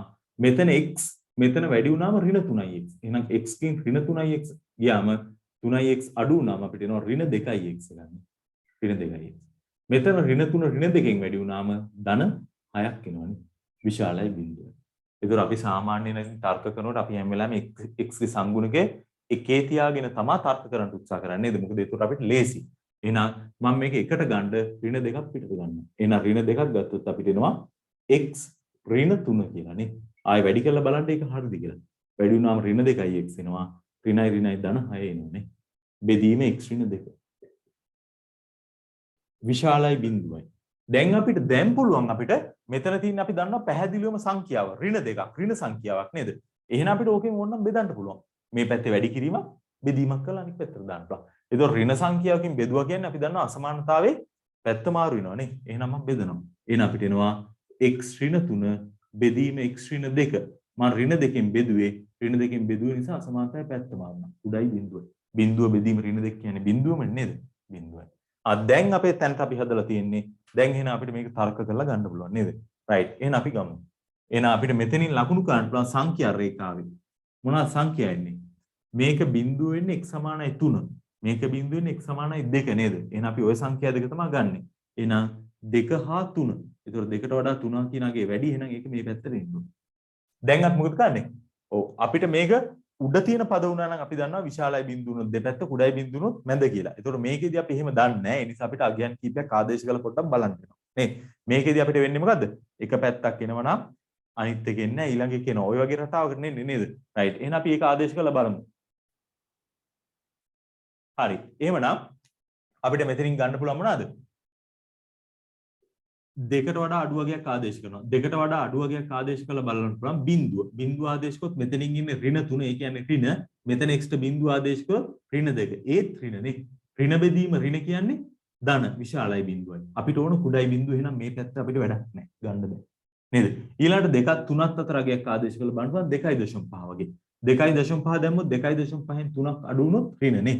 2.5න් 2ක් අඩු වුණොත් ධන. එහෙනම් ඍණ බෙදීම ධන කියන්නේ ඍණ උත්තරේ බිඳුවට අඩුයි කුඩයි බිඳුවයි. අපිට ඕනත් කුඩයි බිඳුව. එහෙනම් අපිට මේ ටික ගන්න පුළුවන්. අපි මේකේ සමාන අවස්ථාව දාලා බලන්න යන්නේ නැහැ. මොකද මේකේ සමාන එකක් නැති නිසා.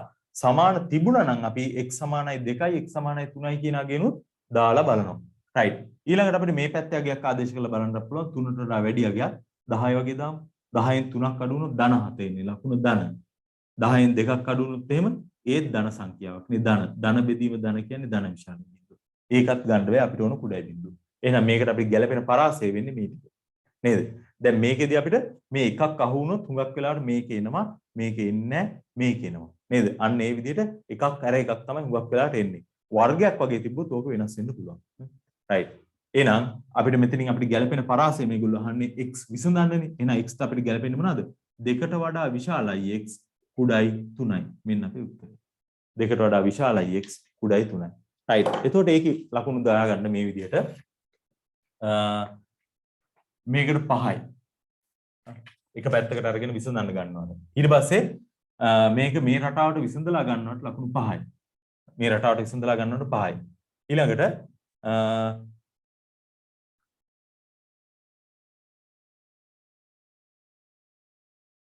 මෙතෙන්ට මේ සාධක මේ විදිහට කැඩලා ගන්නවට ලකුණු 5යි. සාධක කඩලා ගන්නවට 5යි. මෙයාගේ උත්තරේ හොයලා ගන්නවට මේ උත්තරේට ලකුණු 10යි. උත්තරේ හදලා ගන්නවට ලකුණු 10යි. right. එහෙනම් මේකේ ලකුණු ටික. right. එතකොට ඔතනින් අපේ කෙටි ප්‍රශ්න ටික ඉවර වෙනවා. එතකොට කෙටි ප්‍රශ්න ටික මම දීලා තියෙන්නේ ලකුණු 25 ඒවා 6ක්. මම ගොඩක් ප්‍රශ්න එකවරම ලකුණු ප්‍රශ්න 10ක් දෙන්න ගත්තේ නෑ. 6ක් පොඩි ප්‍රමාණයක් දැම්මේ. මොකද අපිට පොඩි කාලයක් තුළ මේක හදලා ඉවර කරන්න පුළුවන් විදිහ තමයි පේපර් එක හැදුවේ. සහ ඩිස්කස් කරන්න. මොකද ලොකු කාලයක් අපිට මේක ඩිස්කස් කරන්න බෑ. දැන් මේ දවස්වල කරන්ට් යනවා ඔය ප්‍රශ්න තියෙන නිසා. හරි.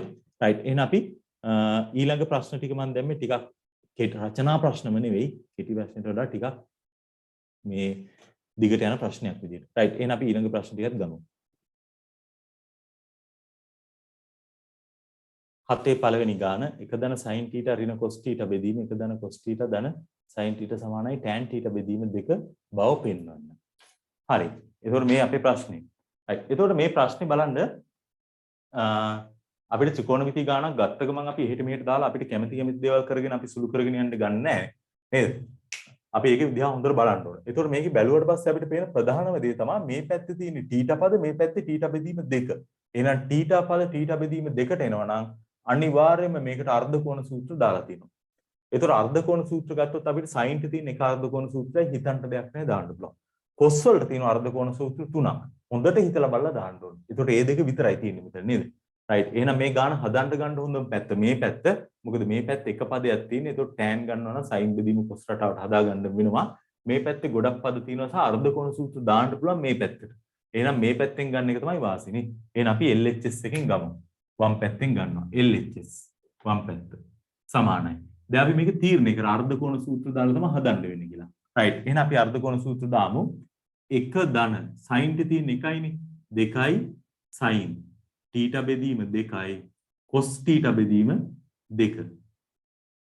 ඍණ cos θ ට අර්ධකෝණ සූත්‍රය දාන්න ඕනේ. එතකොට cos θ ට අර්ධකෝණ සූත්‍රය දානකොට මොකක්ද ඇත්තම දාන්න හොඳම දේ? කෝකද? cos θ ට තුනක් තියෙනවා. 1 ඍණ 2යි sin වර්ගයේ θ. ඊට පස්සේ 2යි cos වර්ගයේ θ ඍණ 1. එහෙමත් නැත්නම් cos වර්ගයේ θ ඍණ sin වර්ගයේ θ නේද? cos 2යි θ දාලා මම ඔය කියාගෙන ගියේ. right. එතකොට මේකට එහෙනම් අපිට මොකද්ද ගැලපෙන්නේ? මේකට අපිට හොඳම දේ තමයි එහෙනම් මේ එක ඉවත් වෙන්න දාන එක නේද? මොකද එකක් තියෙනවනේ. ඔය එක අයින් කරගත්තා නම් හරි. නේද? එක තියෙන නිසා අපිට මොනවද සුළු කිරීම කරන්න බෑනේ මේකේ. නේද? මේ එකට පොදු පදයක් කියලා අපිට මේවා ඇතුලෙන් හොයාගන්න බෑ. එහෙනම් එක ඉවත් වෙන්න නම් ඍණ එකක් හැදෙන්න ඕන. ඒතර මෙතනත් ඍණ තියෙනවනේ. එහෙනම් ඇතුලේ ධන එකක් තියෙන්න ඕන. එහෙනම් ධන එකක් තියෙන විදිහට අපිට තියෙන එකම සූත්‍රය තමයි 1 ඍණ 2යි sin වර්ගයේ θ බෙදීම 2 නේද? right. ඊළඟට යටටත් අපි අර්ධකෝණ සූත්‍ර දාමු. 1 ධන cos θ ට. cos θ දාන්න වෙන්නේ එහෙනම් යටත් එහෙමයි එක ඉවත් වෙන විදිහට. ඒතර ධන පදයක් නේ තියෙන්නේ. එහෙනම් එක ඉවත් වෙන්න අපි ඍණ එක හැදෙන විදිහ එකක් දාන්න වෙනවා නේ. එහෙනම් cos θ ට අපිට දාන්න පුළුවන් 2යි cos වර්ගයේ θ බෙදීම 2 නේද? අර්ධකෝණනේ. බෙදීම 2 ඍණ 1. ඒතකොට මේකට මම වරහණක් දැම්මේ නෑ. මොකද මෙතන ධන ලකුණක් තියෙන්නේ. ධන ලකුණකින් වැඩි කරලා ඇතුලේ පද වෙනස් කරන්නේ නෑනේ. මෙතෙන්ට දැම්මා මොකද ඍණ ලකුණකින් වැඩි කරලා ඇතුලේ පද වෙනස් කරනවා. නේද? මෙතන ධන එක තිබුණ එක ඍණ එක කරා මේ ඍණ පදේ ධන කරනවා. මේක එහෙම කරන්නේ නැහැ කවදා. ඒ නිසා ඒකට වරහණක් අවශ්‍ය වෙන්නේ නැහැ. sin θ තියෙනවා. sin θ එක අර්ධකෝණ සූත්‍රයයි තියෙන්නේ. 2යි sin θ බෙදීම 2 cos θ බෙදීම 2. right. එහෙමනම් එතනින් අපිට මේ එකට මේ කියාගේ සුළු වෙලා යනවා නේද? එහෙනම් සුළු වුණොත් අපිට උඩ තියෙනවා 2යි sin θ බෙදීම 2. මේ එකට මේක කැපිලා ගියා. හරි. ඒකයි ඉවත් වුණා. එතකොට මේ දෙක මේ පද දෙක තමයි තියෙන්නේ. එහෙනම් මේ පද දෙකටම අපිට පොදුයි 2යි sin θ බෙදීම 2. එහෙනම් මෙතන ඉතුරු වෙනවා cos θ බෙදීම 2ක් නේද? cos θ බෙදීම 2ක් ඉතුරු වෙනවා. එතකොට මෙතෙනුත් අපි 2යි sin θ බෙදීම 2 ගත්තා. එතකොට මේ ඍණයි ඍණයි වැඩි වුණාම ධන 2යි sin θ බෙදීම 2ක් තියෙන්නේ නේ. එහෙනම් ඒකෙන් 2යි sin θ බෙදීම 2 ගත්ත නිසා එතන තව ඉතුරුයි sin θ බෙදීම 2ක් නේද? මොකද sin වර්ගයක් තිබුණා. එහෙනම් sin θ බෙදීම 2ක් එතන ඉතුරු වුණා. එතකොට යටත් අපිට පොදු පද ගන්න පුළුවන්. right. මේ එකට මේක කැපිලා ගියා. එතකොට මේ දෙකටම 2යි cos θ බෙදීම 2ක් තියෙනවා නේ. දෙකකුත් තියෙනවා. එහෙනම් 2යි cos θ බෙදීම දෙකක් අපිට ගන්න පුළුවන් නේද? 2යි cos θ බෙදීම දෙකක්. ගත්තොත් මෙතන දෙකක් ගියා cos θ බෙදීම දෙකේ එකක් ගියා. එහෙනම් 1 cos θ බෙදීම දෙකක් ඉතුරු වෙනවා. ධන. ඒ වගේ මෙතනින් දෙකක් කියන අගයක් ආවා cos θ බෙදීම දෙකක් ආවා sin θ බෙදීම දෙකක් ඉතුරුයි නේ. එහෙනම් sin θ බෙදීම දෙකක් එතන ඉතුරුයි. එහෙනම් දෙකට දෙකක් සුළු වෙනවා cos θ ධන sin θට යට තියෙන cos θ ධන sin θ සුළු වෙලා යනවා නේ. එහෙනම් අපිට එතන තියෙනවා sin θ බෙදීම දෙක බෙදීම cos θ බෙදීම දෙක කියන්නේ tan θ බෙදීම දෙකයි කියලා අපිට එනවා. හරි නේද? right. එහෙමනම් ඒකට අදාළව අපි ලකුණු ටිකත් ඒකට දාගමු. ඒකට ගන්න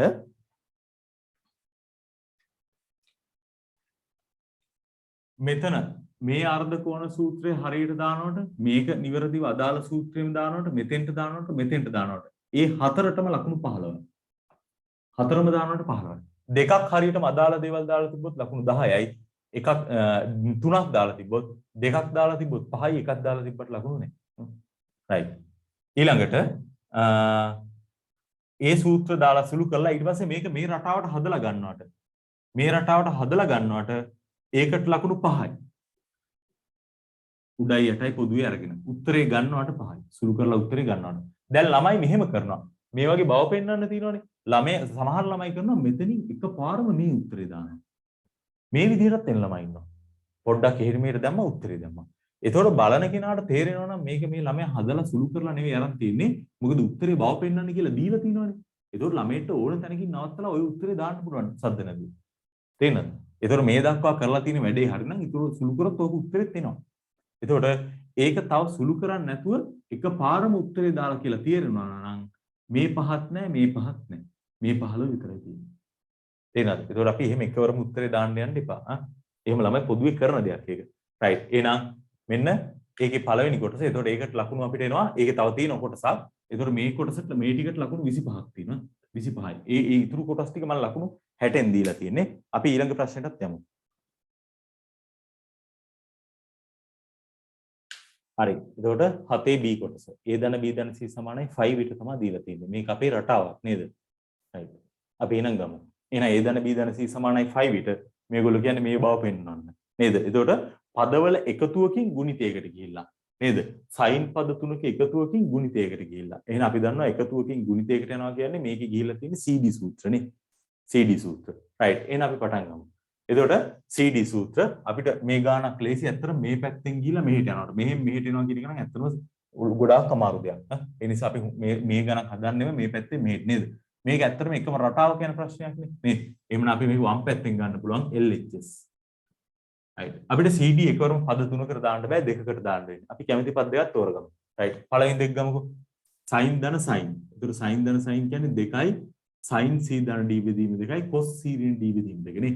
ඒතකොට 2යි sin c ධන d පද දෙන්නේ AB නේද? එහෙනම් A ධන B බෙදීම 2යි. ඊළඟ එක cos නේද? cos A ඍණ B බෙදීම 2යි. හරි. එතකොට මේ දෙකට CD දැම්මා sin c එහෙම ඉතුරු වෙනවා නේ. ධන sin c එකක් පැත්තක තියෙනවා. තුනකට එකවරම අපිට දාන්න බෑනේ. right. එහෙනම් අපිට මේක සුළු කරගන්න වෙනවා. එතකොට අපේ මේක තමයි A ධන B ධන C සමානයි 5 නේද? එහෙනම් අපිට මෙතන A ධන B වෙනුවට අපිට ආදේශ කරන්න පුළුවන් මොකද්ද? 5 ඍණ C නේ. එහෙනම් අපිට මේක එනවා 2යි sin A ධන B කියන්නේ 5 ඍණ C. එතකොට දෙකටම බෙදීම දෙක තියෙනවා නේ. බෙදීම දෙක බෙදීම දෙක. cos A ඍණ B බෙදීම 2යි. ධන sin C. හරි. දැන් අපිට මේක සුළු කරන්න පුළුවන් sin 90 ඍණ. sin 90 ඍණ කියන්නේ මොකද වෙන්නේ? cos වෙනවා නේද? එහෙනම් අපිට මේක ගන්න පුළුවන් 2යි sin 90 ඍණ කියන්නේ cos. එහෙනම් cos C බෙදීම 2. මේකට අපිට දාන්න දෙයක් නැහැ. ඒක එහෙම විතුරු වෙනවා නේ. cos A ඍණ B බෙදීම 2යි. ධන. මෙතන තියෙන්නේ sin C. එතකොට දැන් cos C බෙදීම 2 කියන්නේ අපේ උත්තරේ කොටසක්. උත්තරේට අප එක. එහෙනම් අපිට මේක අර්ධ කෝණ කරා නම් මෙයා ඇතුලේ cos C බෙදීම 2ක් එනවා නේද? එහෙනම් මේක අර්ධ කෝණ කරලා ගමු. එතකොට 2යි sin C බෙදීම 2යි cos C බෙදීම 2යි. මෙන්න මේකේ අර්ධ කෝණ. right එහෙනම් අපිට මෙතන පේනවා මේ දෙකටම cos c බෙදීම දෙකක් තියෙනවා දෙකකුත් තියෙනවා. එහෙනම් දෙකකුත් අපිට උත්තරේට ඕන හතරක් ඕන. එකක් දෙකක් එනවා cos c බෙදීම දෙකක් වෙනවා නේද? එහෙනම් අපි ඒක පිටට ගමු. 2යි cos c බෙදීම දෙක අපිට පිටට ගන්න පුළුවන්. cos c බෙදීම දෙක ගත්තොත් මෙතන එනවා අපිට cos a ඍණ b බෙදීම දෙක. නේද? මේක ආවා. එතකොට මෙතනත් 2යි cos c බෙදීම දෙක ගත්තොත් ධන sin c බෙදීම දෙකක් තියෙනවා නේද? ඒතර මම ඕගලන්ට කිව්වා මේක අපි තියවි ගණන් හදන කාලේ අපිට sin c බෙදීම දෙක දාන්න පුළුවන්. ඒ වුණාට ආයේ c තියෙන ඒවා වැඩක් නැහැ නේද? c තියෙන උත්තරේ තියෙන එකම c තියෙන පදේ ආවා. එහෙනම් ආයේ c වැඩක් නැහැ. මම c අයින් කරනවා. ඒතර c අයින් කරන්න අපිට තියෙන්නේ මේගොල්ලෝ දීලා තියෙන සම්බන්ධය තමයි a ධන b ධන c සමානයි phi කියන සම්බන්ධෙන්නේ. එහෙනම් c වෙනුවට ආදේශ වෙන්නේ c සමානයි phi ඍණ a ඍණ b. නැත්නම් අපිට phi ඍණ කියලා පොදුවේ ගත්තොත් phi ඍණ a ධන b කියලා දාන්න පුළුවන් නේ. එහෙනම් c වෙනුවට මම ආදේශ කරනවා මෙතන sin c බෙදීම දෙකයි. c වෙනුවට ආදේශ කරනවා phi ඍණ a ධන b කියලා. එතකොට ඒකට බෙදීම දෙකක් තිබුණා. ඒ බෙදීම දෙකත් අපි කඩලා දානවා. ඇයි ඒ දෙකට වෙන වෙනම දාන්නේ? මොකද අපිට සූත්‍ර තියෙන්නේ 90 ඍණ කියලා නේද? සම්පූර්ණ එකටම බෙදීම දෙක තිබ්බොත් අපිට එහෙම සූත්‍ර නැහැ. 90 ඍණ. එහෙනම් 90 හැදෙන්න තමයි අපි එක ගත්තේ. නේද? right. එහෙනම් අපිට දැන් ඒක සුළු කරගෙන යන්න. එහෙනම් අපිට එතනින් එනවා 2යි. මෙතන තියෙනවා cos c බෙදීම දෙක උත්තර එකක් වාරයක්. මෙතන තියෙනවා අපිට cos a ඍණ b බෙදීම දෙකයි. ධන මෙතන sin 90 ඍණ. අපි දන්නවා sin 90 ඍණ කියන්නේ y අක්ෂයෙන් එහෙනම් sin cos වෙනවා. 90 ඍණ කියන්නේ පළවෙනි වෘත්තපාදේ නම් ධන cos විදිහට එන්නේ නේ. sin ධනනේ. එහෙනම් එතන එන්නේ cos a ධන b බෙදීම දෙකයි. හරි. දැන් එහෙනම් මෙතනක් තියෙන්නේ cos ධන cos. එහෙනම් අපිට මේකටත් අපිට දාන්න පුළුවන් ආයෙත් cd නේද? එහෙනම් අපිට මේකටත් cd දාන්න පුළුවන්. එහෙනම් අපි මේකටත් cd දාලා ගමු. එහෙනම් අපිට එතනින් එනවා මොකද්ද? 2යි cos c බෙදීම දෙක වාරයක් cos ධන cos. මොකද අපිට මේකට cd දැම්මම හැදෙන්නේ තනි පදයක් නේ. ඒකට ආයෙ වරහණ තියන්න අවශ්‍යතාවයක් වෙන්නේ නැහැ. ඒතර cos ධන cos කියන්නේ පද දෙකම cos නේද? 2යි cos c ධන d බෙදීම දෙක cos c ඍණ d බෙදීම දෙක. එහෙනම් 2යි cos. එතකොට මේ කෝණ ඇතුළු සුළු කරන්න අපි ආයෙ වෙන වෙනම පේලි ලියන්නේ නැහැ. ඒක පැත්තක හරි සුළු කරලා ගන්නවා. මේ දෙක එකතු කරලා දෙකෙන් බෙදන්න ඕන. නේද? එතකොට එකතු වෙනකොට දෙකටම පොදු හරය දෙකක් තියෙනවා. එකතු කරලා මම මේ ගන්නෙ. දෙකටම පොදු හරය දෙකයි. එතකොට මේ දෙක එකතු කරනකොට a ට a එකතු වෙනවා 2යි a එනවා. නේද? මෙතන ඍණ b ට ධන b කැපිලා යනවා. එහෙනම් 2යි a බෙදීම 2යි a කියන්නේ a කියලා එන්නේ. ඒ කියන්නේ මම මේ cd එකතු කරා විතරයි. බෙදුවේ නෑ දෙකෙන්. එහෙනම් මේ දෙක එකතු කරාම එන්නේ a. එහෙනම් c ධන d බෙදීම 2යිනේ. එහෙනම් මෙතෙන්ට එන්නේ a බෙදීම 2නේ. a බෙදීම 2. ඒ වගේ ඒවා සුළු කරන්න අපි මේ පේලි වැඩිපුර ලියන්නේ නැහැ. තේරෙනවද? මේක නිකන් මේ පද සුළු කිරීමක්. නේද? ඒකට පේලි ගන්නවක් ලියන්නේ නැහැ. ඒක කොහේ හරි පැත්තක හරි සුළු කරලා අගේ විතරයි අපි දාන්නේ. ඊළඟ එකක් එන්නේ cos නේද? cos c ඍණ d බෙදීම 2යි. ඒ කියන්නේ මේකෙන් මේක අඩු වෙලා දෙකෙන් බෙදෙන්න ඕනේ. අපි මුලින්ම මෙතන ගත්තා වගේම අඩු කරන එක කරමුකෝ. මේකෙන් මේක අඩු කරනවා. අඩු කරනකොට දෙකටම පොදු හරය දෙක තියෙනවා. ඒතර අඩු වෙද්දී මේ a ට මේ a කැපිලා යනවා නේ අඩු වෙලා. ඒතකොට a අයින් වෙනවා. මෙතනත් ඍණ b අඩු වෙනකොට මෙයත් ඍණ b. ඒතකොට ඍණ b කියන්නේ ඍණ 2යි b එකක් වෙනවා. ඒතකොට මේ දෙකට දෙකක් කැපිලා ගියාම ඍණ b එකක් එන්නේ නේ. මේකෙන් මේක අඩු කරොත් ඍණ b එන්නේ. ඒතකොට c ඍණ d බෙදීම දෙකකුත් තියෙන්න ඕනේ. එහෙනම් මේක අඩු කරලා දෙකෙන් බෙදන්න ඕනේ. ඒතකොට මේක බෙදීම දෙකක් වෙනවානේ. ඍණ b බෙදීම දෙකක්. හරි නේද?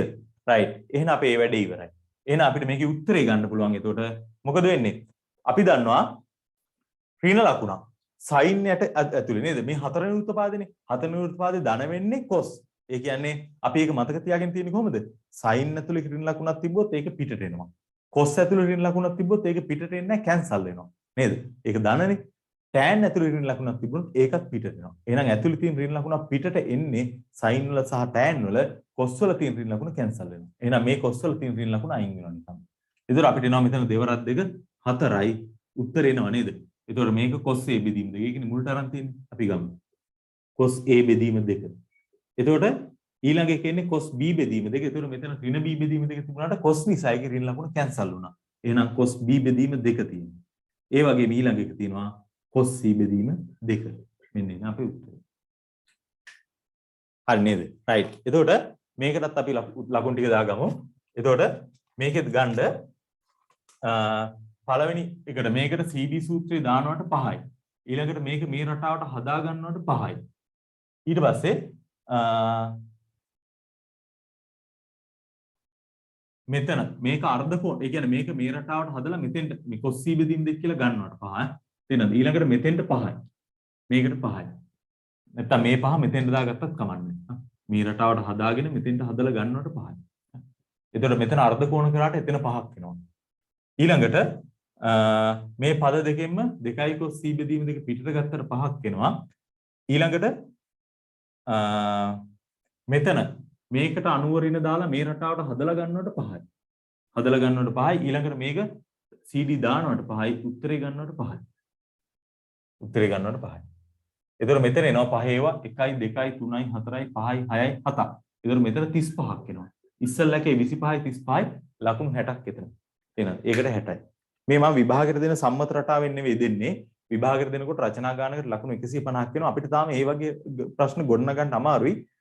ඒ කියන්නේ දැන් අපි තියරි ක්ලාස් එකේන අපි වර්ග සමීකරණ දැන් පටන්ගෙන පොඩි ප්‍රමාණයක තියරි ටික ඉවරයිනේ. තාම විභාග ගණන් වල ගියේ නෑනේ.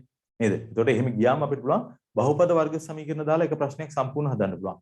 නේද? ඒක ත්‍රිකෝණමිතියෙත් අපි තාම මේ වෙනකොට සයින් සූත්‍ර, කොස් සූත්‍ර, ප්‍රතිලෝමශ්‍රිත සහ සාධාරණ විසඳුම් කියන ඒ කොටස් ටික කරලා නැහැ. මූලික CD සූත්‍රය A ධන B ධන C සමානයි 5 කින් තැන්ට එනකල් විතරයිනේ. ඒක ත්‍රිකෝණමිතියෙන් අපිට සම්පූර්ණ රචනා ප්‍රශ්නයක් හදාගන්න බෑ නේද? ඒ නිසා මම අර මේ පොඩි ටිකක් අරකට වඩා පොඩ්ඩක් වැඩිපුර ලකුණු තියෙන විදිහට ප්‍රශ්න ටික එතන හදලා තියෙන්නේ. රයිට්. එහෙනම් ඔය හදලා ගත්තේ අපි ත්‍රිකෝණමිතිය ගාන. රයිට්. ඊළඟට 8 වෙනි ගාන තියෙනවා අසමානතා ගාන. අපි ඒකටත් යමු. මාපාංක අසමානතා.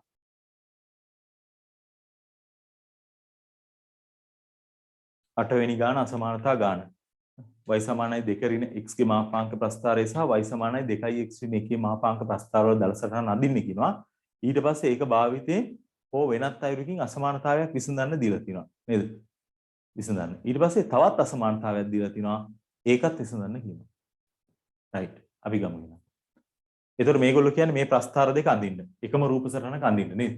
රයිට්. එහෙනම් අපි ගමු. මාපාංක ප්‍රස්ථාරයක් නේද?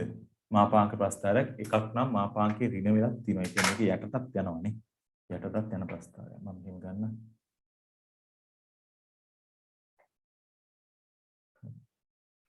right. එහෙනම් අපි එක ප්‍රස්ථාරකින් පටන් ගමු අඳින්න. හරි. එතකොට මේක අපි දන්නවා x ගේ මාපාංකය කිව්වොත් එimhe අනුක්‍රමණ එකක් වෙන විදිහට මෙහෙම යන ප්‍රස්ථාරයනේ.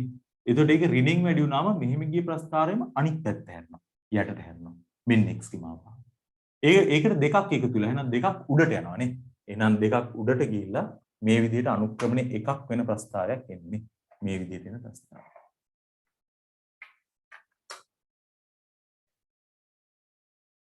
මෙන්න මම ඉඳලා ගත්තා y සමානයි 2 ඍණ x ගේ මාපාංකය. මේක මම y1 කියලා ගන්නවා. y1 y සමානයි 2 ඍණ x ගේ මාපාංක ප්‍රස්ථාරය. right. ඊළඟට මේගොල්ලෝ කියනවා y සමානයි දෙගුණයක් x ඍණ එකේ මාපාංකය අඳින්න කියලා. එතකොට දෙගුණයක් x ඍණ එක අඳින්නේ කොහමද? මේකෙදී අපි නිකම්ම සලකලා බලන්නේ මොකද්ද? y සමානයි 2x ඍණ 2 දෙකකින් වැඩි කරලා නේ. එතකොට අනුක්‍රමණය 2යි අන්තක්ඛණ්ඩේ ඍණ 2යි. එතකොට අනුක්‍රමණය 2යි. අනුක්‍රමණය 2ක්.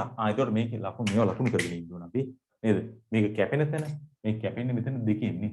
දෙකෙන්. ඒක ඕන අපිට. right. එතකොට අර කියන්නේ අනුක්‍රමණය 2යි අන්තක්ඛණ්ඩේ ඍණ 2යි. එතකොට අන්තක්ඛණ්ඩේ ඍණ 2යි කියන්නේ මේ හා සමානම දුරකින් අනුක්‍රමණය මීට වඩා වැඩි. එතකොට මීට වඩා වැඩි වුණාම මේක මේ මැද හරියින් වගේ යන්නේ නේ. මෙහෙන් යන්නේ. right. එතකොට ඒක අපිට එනවා දල ප්‍රස්ථාරය. එතකොට අපි ඒක සාමාන්‍ය දුර තමයි අපි ඒක ඇඳගෙන යන්නේ. හරි. එහෙනම් මේ විදිහට යනවා මෙහෙම යන්නේ. නේද? එතකොට මේක මාපාංකයක් නිසා ධන නිසා සම්පූර්ණයෙන් මේක මෙතනින් යටට එන්නේ නැහැ නේ. එහෙනම් මේක ඒ විදිහටම අනිත් පැත්තට යනවා. එතකොට මෙතනින් ඍණ දෙකෙන් ගිය කෙනා මේ පැත්තේ ධන දෙකෙන් යන විදිහට තමයි යන්නේ. එහෙනම් හරියට මෙතන ලක්ෂ්‍ය ඔස්සේම මෙයත් යනවා. මෙන්න. එතකොට මේ අපි ගත්තේ y සමානයි දෙගුණයක් x ඍණ එකේ මාපාංක ප්‍රස්ථාර. right. ප්‍රස්ථාර දෙක හරි. එතකොට මේක අපිට මේ මෙතන ලක්ෂ්‍යයක් ලකුණු කරන්න වෙනවා. එතකොට අපි දන්නවා මේක බිඳුව වෙන්නේ. x සමාන 1 දැම්මොත් නේද? එහෙනම් x සමාන 1 දී. මෙච්චරයි.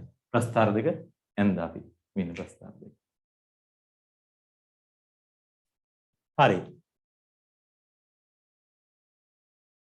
පැහැදිලි නැද්ද?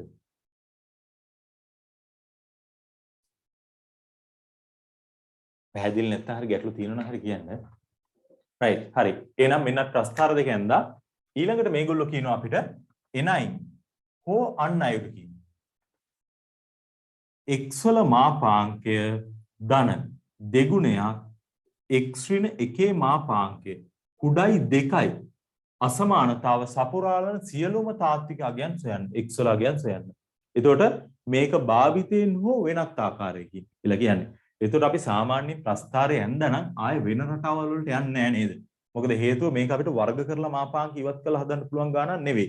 මොකද මාපාංකයේ තැන් දෙකක තියෙනවා තව නියත පදයකුත් තියෙනවා. දෙක තැන් දෙක විතරක් තිබ්බනම් අපිට එක පැත්තකට දාලා මොනවා හරි කරලා වර්ග කරන්න තිබුණා. ඒතර මාපාංක ඉවත් වෙනවා. දැන් මේකක් වර්ග කරා කියලා මාපාංක ඉවත් වෙන්නේ නැහැ.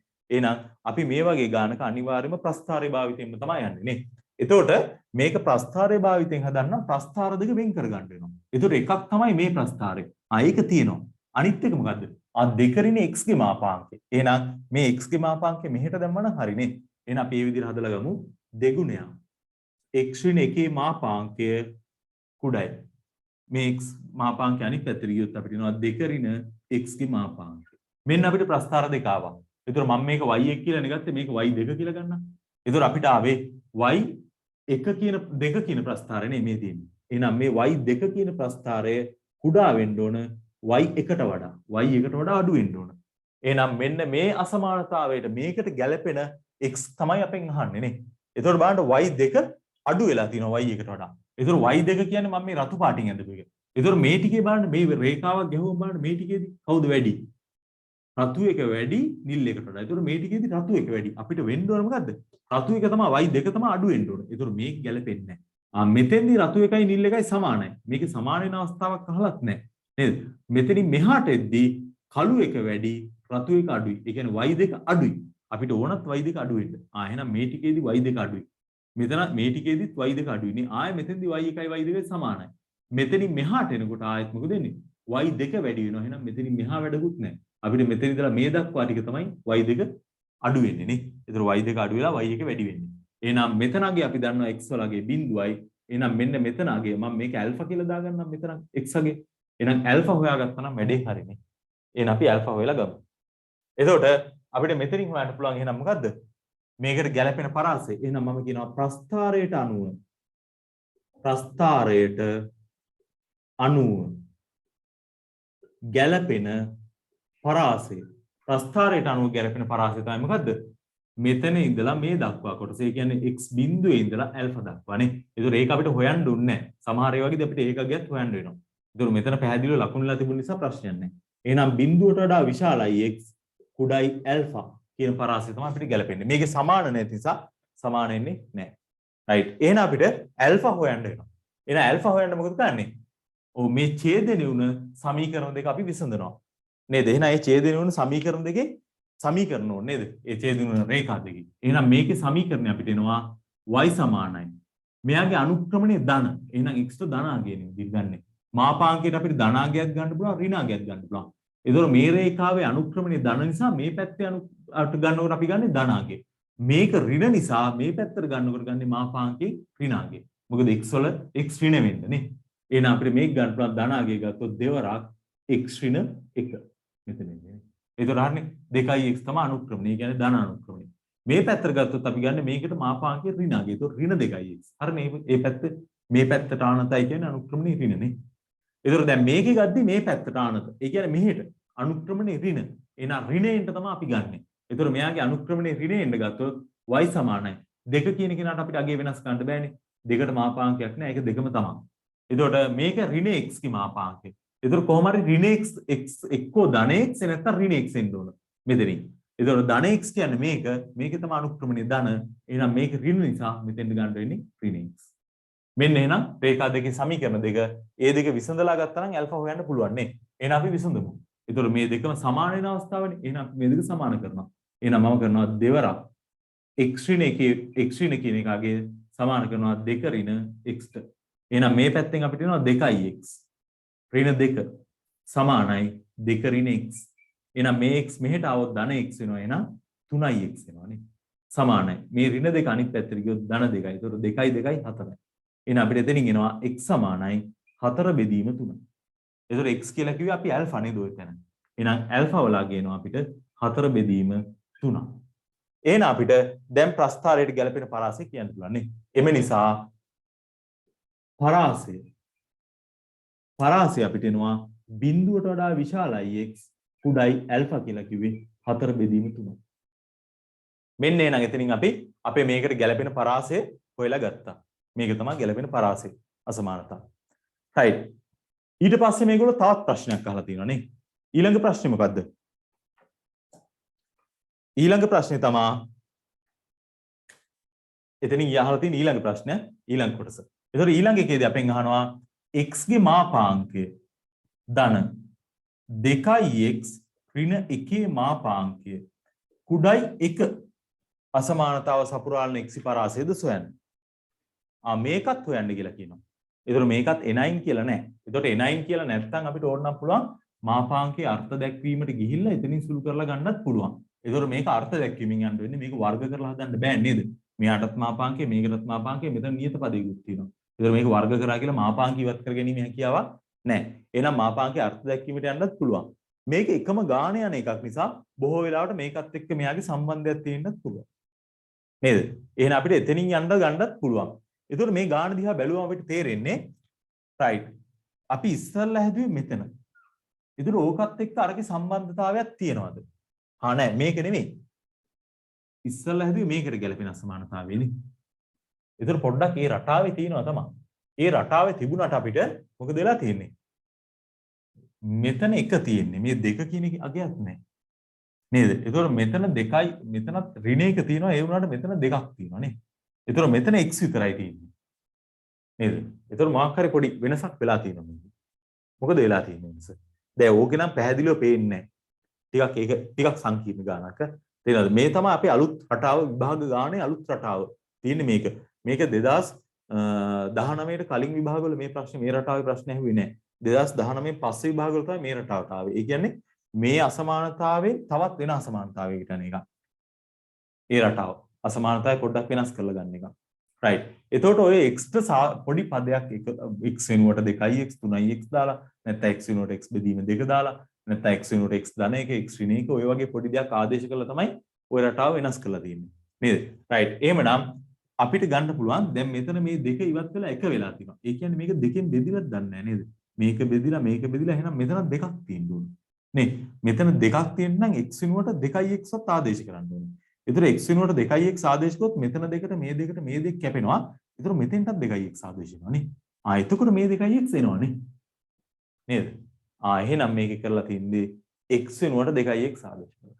එහෙනම් මම ගන්නම් මේ ගානේ x වෙනුවට simple x වෙනුවට මම ආදේශ කරනවා 2 capital X කියලා. එතකොට මේ රටාව හදාගන්න පුළුවන් නේ. එතකොට මේකට ගැලපෙන අසමානතාවය අපි දන්නවා. එහෙනම් මම ආදේශ කළා මේ රටාව හදාගන්න. එහෙනම් අපි ආදේශ කරොත් අපිට දෙනවා 2 capital X ගේ මාපාංකය ධන. මෙතන x වෙනුවට ආදේශ වෙනවා ඒක නේද? එතකොට අපිට එනවා මොකද්ද? නෑ. පොඩ්ඩක් ඉන්න. එතකොට මෙතෙන්ට 2x නේ ආදේශ වෙලා තියෙන්නේ. නේද? එහෙනම් අපිට මේකට ওই 2 capital X ආදේශ කරගෙන ගිහලා මේක හදන්නත් පුළුවන්. නැත්තම් මේකෙන් මේකට යනවා නම් මොකද කරන්න වෙන්නේ? මේකෙන් මේකට යනවා නම් මෙතන තියෙන x වෙනුවට ආදේශ කරන්න වෙන්නේ මොකද්ද? x බෙදීම 2 නේද? මොකද x බෙදීම 2 ආදේශ කරොත් මෙතන මේ දෙකට මේ දෙක කැපිලා යනවා. නේද? එතකොට මෙතන x බෙදීම 2ක් එනවා. මේකට එකක් තියෙන්නේ. එතකොට මේක ඔක්කොම දෙකෙන් වැඩි කරගෙන ගියොත් මෙතන යට තියෙන x ඉවත් වෙනවා නේ. එහෙනම් මේක මේ පැත්තෙන් මෙහෙට එන්නත් පුළුවන්. මෙහෙන් මෙහෙට යන්නත් පුළුවන් කැමැත්ත. දැන් මෙතන එහෙනම් මෙතන x වෙනුවට 2x ආදේශ කරලා අතෙන්ට ගෙනියන්න පුළුවන් අපිට. නැත්තම් මෙතන x වෙනුවට x බෙදීම 2 ආදේශ කරලා මෙතෙන්ට ගෙන්නත් පුළුවන්. කැමැත්තක් ඒක. කොහෙන් ගියත් එකයි. right. එහෙනම් මම මෙහෙම ගන්නවා. මේ x වෙනුවට x බෙදීම 2 ආදේශ කරනවා. එහෙනම් simple x වෙනුවට මම ආදේශ කරනවා capital X බෙදීම 2. ආදේශුනුත් අපිට එනවා මෙතන simple x වෙනුවට ආදේශ කරේ capital X බෙදීම 2. ඒකට capital X බෙදීම 2 මාපාංකය ධන. එහෙනම් මෙතන දෙවරක් x වෙනුවට ආදේශ වෙනවා capital X බෙදීම 2. ඍණ 1 මාපාංකය කුඩයි 1 නේද? එතකොට මෙතන තියෙන capital X ගේ මාපාංකය බෙදීම 2 මාපාංකය කියන්නේ 2යි නේද? 2 ධනාගේ. මෙතන මේ දෙකට මේ දෙක කැපිලා යනවා. එතකොට මෙතන තියෙන ධන x ඍණ 1 මාපාංක කුඩයි 1. දැන් අපිට මේක දෙකෙන් වැඩි කරන්න පුළුවන් නේද? මොකද අපිට ඕන මේක හදාගන්න. නේද? දෙකෙන් වැඩි කරොත් අපිට එනවා මෙතන කැපිටල් X ගේ මාපාංකය ධන. මේක දෙකෙන් වැඩි වෙනවා නේද? දෙවරක් x ඍණ 1 මාපාංකය කුඩයි. මොකද අසමානතාවය වෙනස් වෙන්නේ නැහැ. ධන දෙකෙන් වැඩි කරේ. නේද? ඒතකොට දෙවරක් එක 2යි. එහෙනම් මෙන්න අපිට ආව මේකම. නේද? එහෙනම් මෙයාට ගැලපෙන පරාසය අපි දන්නවා. එහෙනම් ප්‍රස්ථාරයට අනුව නැත්නම් ඉහත සාධනය අනුව මේකට ගැලපෙන පරාසය කියන්න පුළුවන් නේ. එහෙනම් මම කියනවා ඉහත සාධනයෙන් අපිට කියන්න පුළුවන් මේක ඉන්නේ කැපිටල් X. එහෙනම් කැපිටල් X ට ගන්න වෙන්නේ ඉහත සාධනයේ මේකට ගැලපෙන විදිහට මේක ආවේ සිම්පල් X ට. එහෙනම් මේ සිම්පල් X වෙනුවට කැපිටල් X නේ මෙතන දාලා තියෙන්නේ. එහෙනම් කැපිටල් X ට අපිට මේ පරාසය ගන්න පුළුවන් නේ. ඉහත සාධනයෙන් කැපිටල් X කියන්නේ බිඳුවට වඩා විශාලයි කුඩයි 4 බෙදීම 3යි කියලා අපිට ගන්න පුළුවන්. නේද? එතකොට කැපිටල් X ට. එතකොට මෙතන තියෙන්නේ කැපිටල් X නෙමෙයි. අපි තමයි මේ කැපිටල් X අරගෙන මේ රටාව හැදුවේ. එතකොට මෙතන තියෙන්නේ සිම්පල් X. එහෙනම් කැපිටල් X සහ සිම්පල් X අතර සම්බන්ධය මොකද්ද? කැපිටල් X බෙදීම 2 තමයි සිම්පල් X ට සමාන වෙන්නේ. එහෙනම් මට පුළුවන් මේකේ කැපිටල් මේක ඔක්කොම දෙකෙන් බෙදන්න. දෙකෙන් බෙදුවොත් අසමානතාවය වෙනස් වෙනවද? වෙනස් වෙන්නේ නැහැ නේ. ධන සංඛ්‍යාවකින් බෙදුවා කියලා වෙනස් වෙන්නේ නැහැ. එහෙනම් මම දෙකෙන් බෙදනවා. ඒතකොට බිඳුව බෙදීම 2 එනවා. විශාලයි. කැපිටල් X බෙදීම 2 උඩයි. ඒතකොට මෙතන 4 බෙදීම 3 බෙදන්න ඕන දෙකෙන් නේ. දෙකෙන් බෙදුවා. එහෙනම් අපිට බිඳුව බෙදීම 2යි කියන්නේ බිඳුවයි. ඊට වඩා විශාලයි සිම්පල් X නේද? මොකද අපි මේ සිම්පල් X හදන්න ඕන නිසා තමයි දෙකෙන් බෙදුවේ. Simple X. එහෙනම් මේක එනවා මේ 4 දෙකෙන් බෙදෙනවා නේ. ඒතර උඩ 2යි 2 බෙදීම 3යි. එහෙනම් මෙන්න සිම්පල් X ට ගැලපෙන පරාසය. ඊට සාධනෙන් හදලා ගත්තා. නේද? මේක අපි ගණන් කීපයකම හදලා තිනවා නේ. මොඩල් පේපර් එකේ තිබුණා 2020 තිබුණා 21 තිබුණා නේද? 2019 තිබුණා. අවුරුදු 3ක් තිබුණ ගණන් ටික. නේද? රයිට්. හරි. එහෙනම් ඒකෙත් අපි ලකුණු ටික දාගමු. එතකොට එතනත් ලකුණු ටික එන්නේ මේ විදිහට. මේ ප්‍රස්ථාරය හරියටම අඳිනවට 5යි. එතකොට ඒක හරියටම අඳිනවා කියන එකෙන් අදහස් වෙන්නේ මේ 2 කියන ලක්ෂ්‍ය ඔස්සේ යන්න ඕන මේක 1 කියන එකත් ලකුණුලා තියෙන්න ඕන. එතකොට ඒකට 5යි මේ ප්‍රස්ථාරය හරියටම අඳිනවට 5යි. එතකොට ඒක 2 ඔස්සේ යන්න ඕන මේ රටාවට තියෙන්න ඕන. එතකොට මේ දෙන්නගේ අනුක්‍රමණ සමාන නැහැ සමාන්තර වෙන්නේ නැහැ. මේ විදිහට තියෙන්න ඕන. එතකොට මේ දෙකට 5 ඒව 2ක්. 5යි 5යි 10යි. රයිට්. ඊට පස්සේ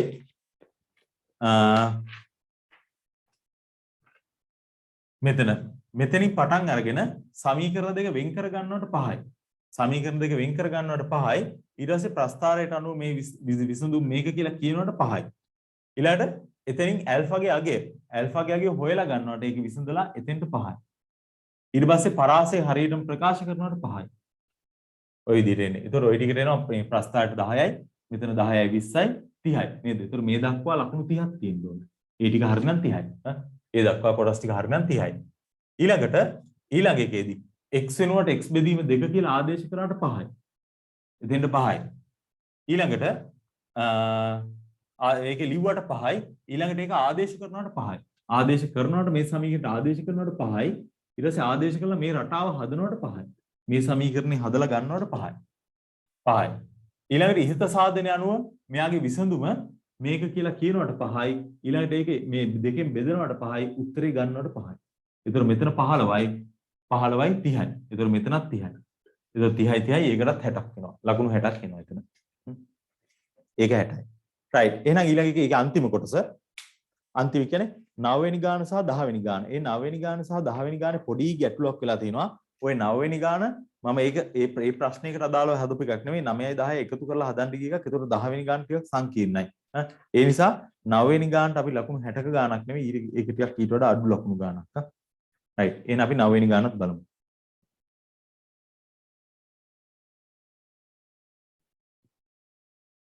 හරි. 9 වෙනි ගානේ fx කියලා සමීකරණයක් දීලා තිනවා. ඒ සමීකරණ දිහා බලනකොට අපිට පේනවා x වල 3 වෙනි බලයේ සමීකරණයක්. a කියලා නොදන්න පදයකුත් ගාන අස්සෙම තියෙනවා නේ. එයි ගනිමු. ඊට පස්සේ කියනවා a අයිති තාත්වික සංඛ්‍යා කියලා කියනවා. ඊළඟට a අසමානයි බිඳුවයි කියලා කියනවා. නේද? ඊළඟට කියනවා 2x ඍණ a යන්න fx සාධකයක්. නම් a වල අගය 3යි හෝ 4යි කියලා පෙන්නනවා. එහෙනම් 2x ඍණ a කියන්නේ a ගේ සාධකයක්. නම් මොකද වෙන්නේ? 2x ඍණ a සාධකයක් නම් 2x ඍණ a තමයි සාධකය. එතකොට x ඍණ ඇල්ෆා සාධකයක් නම් f ඇල්ෆා බිඳුවයි කියනවා. නේද? එතකොට 2x ඍණ a සාධකයක් නම් මෙයාගේ x බිඳුව වෙන්නේ කී දැම්මොත්ද? x බිඳුව වෙන්නේ මේක සමානයි බිඳුව කරොත් එහෙම 2x සමානයි a වෙනවා. එහෙනම් x සමානයි A බෙදීම 2යි. එහෙනම් අපිට කියන්න පුළුවන් කෙලින්ම මොකද්ද? FA බෙදීම 2 සමානයි බිඳුවයිනේ සාධකයක් නා. එහෙනම් අපිට කියන්න පුළුවන් සාධකයක් කියලා දීලා තියෙනවනේ. නේද? සාධක 2x විනේ යන්නේ fx සාධකයක් වේ කියලා දීලා තිනවා. එහෙනම් අපි ආයේ මොනවද ලියන්න ඕනේ? කෙලින්ම ලියන්න තියෙන්නේ අපිට fa බෙදීම 2 සමානයි බිඳුවයි. ඔය ලිව්වේ සාධක ප්‍රමේය. නේද? fa බෙදීම 2 කෙලින්ම බිඳුව වෙනවා. නේද? ඒ කියන්නේ fx 2x විනේගෙන් බෙදුවම ශේෂය තමයි fa බෙදීම 2 කියන්නේ. ශේෂයක් නැහැනේ සාධකයක් නා. එහෙනම් ඒක බිඳුවයි. එහෙනම් අපිට ඒක ආදේශ කරලා හදාගෙන යන්න පුළුවන් නේ. එහෙනම් අපිට එනවා මෙතන 2යි. එතකොට A බෙදීම 2 A බෙදීම 2 ආදේශුනොත් මෙතන A බෙදීම 2 තුන්වෙනි බලය. A වල තුන්වෙනි බලය බෙදීම 2 තුන්වෙනි බලය 8යි නේ. ඍණ 7යි. එතකොට වර්ග වුණාම x ට A බෙදීම 2 නේ දැම්මේ. එතකොට A ගේ වර්ගය A වර්ගය බෙදීම 2 වර්ගය 4යි නේ. දන්න. මෙතන 8යි. වාරයක් A බෙදීම 2 ඉන්නේ නේ. ඍණ A සමානයි බිඳුවයි. එහෙනම් මේක අපිට සුළු වෙන දේවල් ගත්තොත් මෙතන කැපෙනවා නේ 2 1යි 2 4යි. මෙතනත් කැපිලා යනවා 2 4යි 2 1යි නේද? රයිට්. දැන් මේකේ ඔක්කොටම මෙතන 4ක් තියෙනවා මෙතන 4ක් තියෙනවා මෙතන මේ දෙකේ නම් බෙදීම පද නැහැ. නේද? ඒතර මෙතන ඇත්තම තියෙන්නේ මොකද්ද? A වල තුන්වෙනි බලය බෙදීම 4 ඍණ 7යි A වර්ගය බෙදීම 4 ධන මෙතන 4යි A තියෙනවා ඍණ A. එහෙනම් 3යි A එකක් තියෙනවානේ. සමානයි බිඳුවයි. අපිට මේක හරය නැති වෙන්න ඔක්කොම 4න් වැඩි කරලා දාන්න පුළුවන් නේද? 4න් වැඩි කරා නම් හරය නැහැ. ඒතකොට අපිට නිකම්ම සුළු කරගෙන යන්න තියෙන්නේ. එහෙනම් 4න් වැඩි කරගෙන යමු ඔක්කොම. ඒතකොට අපිට එනවා A වල තුන්වෙනි බලය ඍණ 7යි A වර්ගය. මොකද මේ දෙන්නගෙන් බෙදීම 4 නැති වුණා වැඩි කරද්දී. ධන 12යි A සමානයි බිඳුවයි නේ. එහෙනම් මේ ඔක්කොටම පොදුවේ A එකක් තියෙනවා. මම A පිටට ගන්නවා. එතන අපිට එනවා A වර්ගයේ ඍණ 7යි A එකක් ගියානේ. ධන මෙතන 12යි A ගේ A ගියාම 12ක් ඉතුරු. සමානයි බිඳුවයි. එතකොට මෙතන අපිට එනවා A සමානයි බිඳුවයි කියලා උත්තරයක් නේ. ගානේ අපිට මතකයි A අසමානයි බිඳුවයි කියලා තිබුණා. එහෙනම් ඒක වෙන්න බෑ. එතකොට මේක සමානයි බිඳුව හෝ මේක සමානයි බිඳුවනේ. A අසමානයි බිඳුව නිසා මේක විතරයි බිඳුවට සමාන වෙන්නේ නේ. එහෙනම් අපිට කියන්න පුළුවන් A අසමානයි බිඳුව නිසා A වර්ගයේ ඍණ 7යි A ධන 12 සමානයි බිඳුවයි. නේද? එහෙනම් එතන අපිට සාධකිනවා නේ මොනවද දෙන්නේ? A ඍණ 4 වාරයක් A ඍණ 3 සමානයි බිඳුවයි. එහෙනම් අපිට එතනින් එනවා A සමානයි 4 හෝ A සමානයි 3 බව පෙන්වන්න කියලා තමයි ගානේ තිබුණේ. මෙන්න එහෙනම් ඒ උත්තර දෙක ආවා. නේද? ළමයින්ට මෙහෙම කරන්නත් පුළුවන්. එතකොට මේ ඒත් එක්කම තියලා සාධක කඩලා එතකොට A සමානයි බිඳුව කියලා දෙනවා. ඊට පස්සේ ආයෙ කියන්න වෙන තර්කයෙන් A අසමානයි බිඳුව නිසා ඒක අයින් කළා මේ දෙක තමයි තියෙන්නේ කියන එක කියන්නේ. තේනද? එහෙම ඉන්නත් පුළුවන්. එහෙනම් මෙන්න ඒක හදලා ගත්තා. ඊළඟට කියනවා A හි කුමන අගයක් සඳහා fx x ඍණ එකෙන් බෙදූ විට ශේෂය ඍණ එක වේද කියලා අහනවා. A වල කුමන අගයක් සඳහා fx x ඍණ එකෙන් බෙදූ විට ශේෂය fx x ඍණ එකෙන් බෙදූ විට ශේෂය ඍණ එක වෙනවද කියලා අහන්නේ. හරි. එහෙනම් අපි ගමු. fx x ඍණ එකෙන් බෙදුවම ශේෂය ඍණ එක වෙන්න ඕනේ. එතකොට fx x ඍණ එකෙන් බෙදුව ශේෂය අපි කියන්නේ මොකද්ද? fx x ඍණ එකෙන් බෙදුව ශේෂය. x ඍණ එකෙන් බෙදුවොත් ශේෂය අපි කියන්නේ f1යි කියලා නේ. ශේෂ ප්‍රමේයට අනුව. ඒක මේගොල්ලෝ කියනවා ඍණ 1ට සමානයි කියලා. නේද? එහෙනම් f1 සමානයි ඍණ 1 වෙන්න ඕනේ. එහෙනම් f1 සමානයි ඍණ 1යි. f1 කියන්නේ fx බහුපදේ x වෙනුවට 1 ආදේශ කරලා කියන එකනේ නේ. එහෙනම් x වෙනුවට 1 ආදේශ කරොත් මෙතන 2යි. එකේ තුන්වෙනි බලය 1යිනේ. එහෙනම් 2 එන්නේ. ඍණ 7යි. එකේ වර්ගයත් 1යිනේ. එහෙනම් එතන ඍණ 7 එන්නේ නේ. ධන 8 වාරයක් 1 කියන්නේ 8මනේ. නේ. ඍණ a සමානයි ඍණ 1යි. එහෙනම් මෙතනින් අපිට එනවා 8යි 2යි 10යි 10න් 7ක් ගියොත් 3යි නේ. 3 ඍණ a සමානයි ඍණ 1යි. එහෙනම් a අනිත් පැත්තට දාමු. ඒතර ධන a වෙනවා. ඍණ 1 මෙහෙට ගත්තොත් ධන 1 වෙනවා. ඒතර 3යි 1යි 4යි. එහෙනම් a සමානයි 4යි නේ. ඒතර fx x ඍණ 1 බෙදුවම ශේෂය ඍණ 1 වෙන්නේ a සමානයි 4 උණු.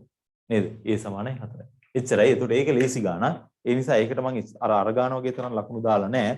ඒකට රයිට්. එතකොට ඒකේ ලකුණු ටික දාගන්න මේ විදිහට f a බෙදීම 2යි කියලා තීරණය කරනකොට 5යි.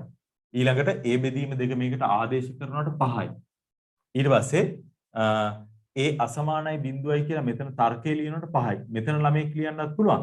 නැත්නම් අන්තිමට මේ ටික ලියලා a සමානයි බිඳුවයි a සමානයි 4යි a සමානයි 3යි කියලා ලියලා ඒ අසමානයි බිඳුව නිසා මේ දෙකයි කියලා ගන්නත් පුළුවන්. එහෙම වුණොත් එතෙන්ට පහ එනවා.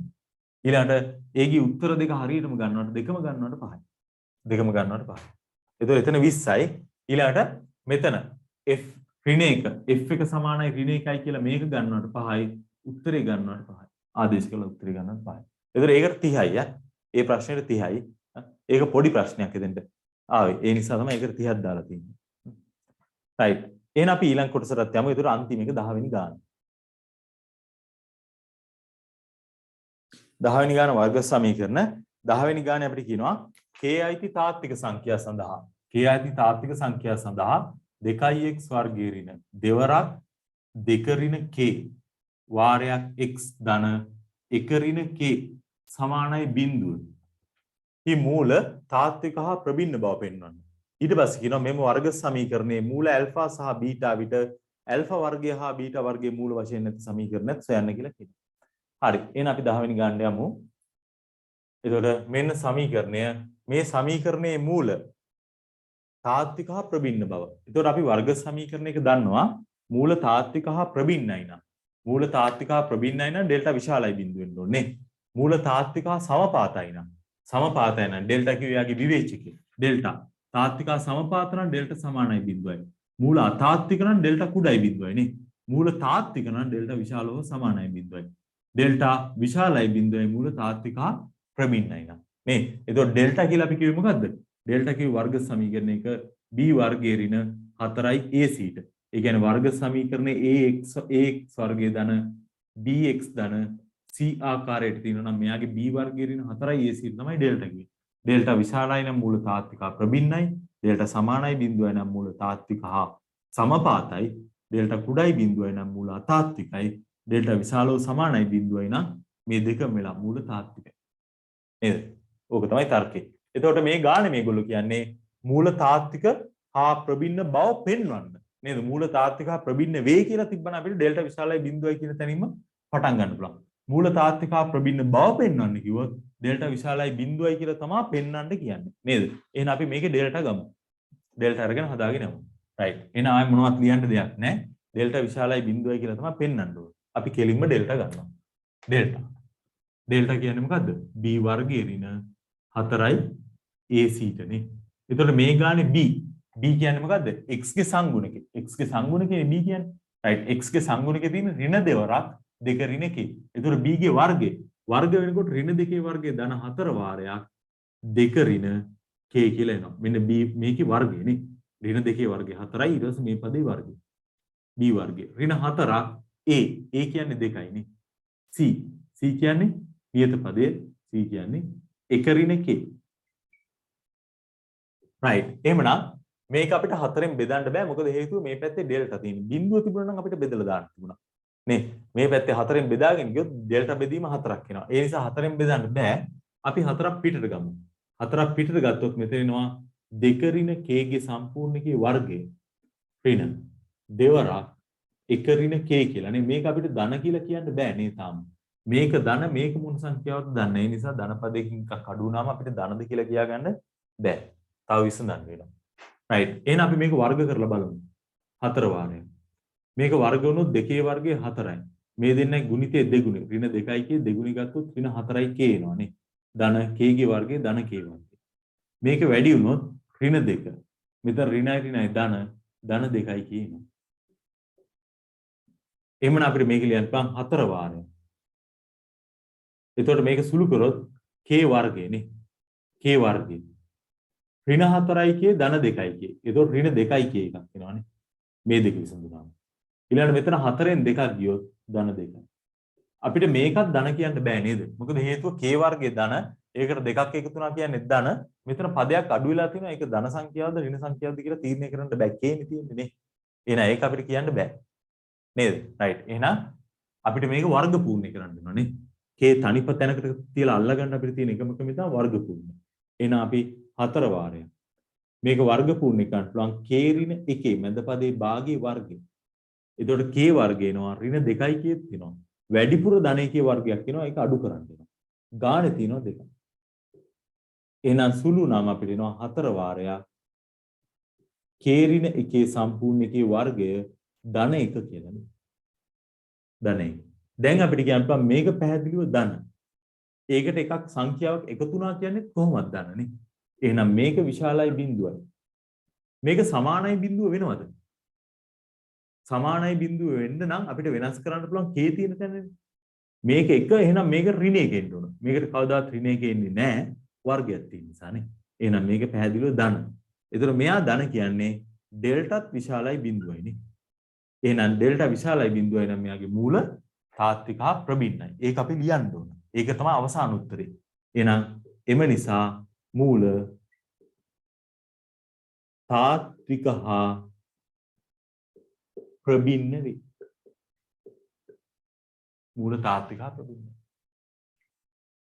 මූල තාත්වික හා ප්‍රබින්න වේ. right.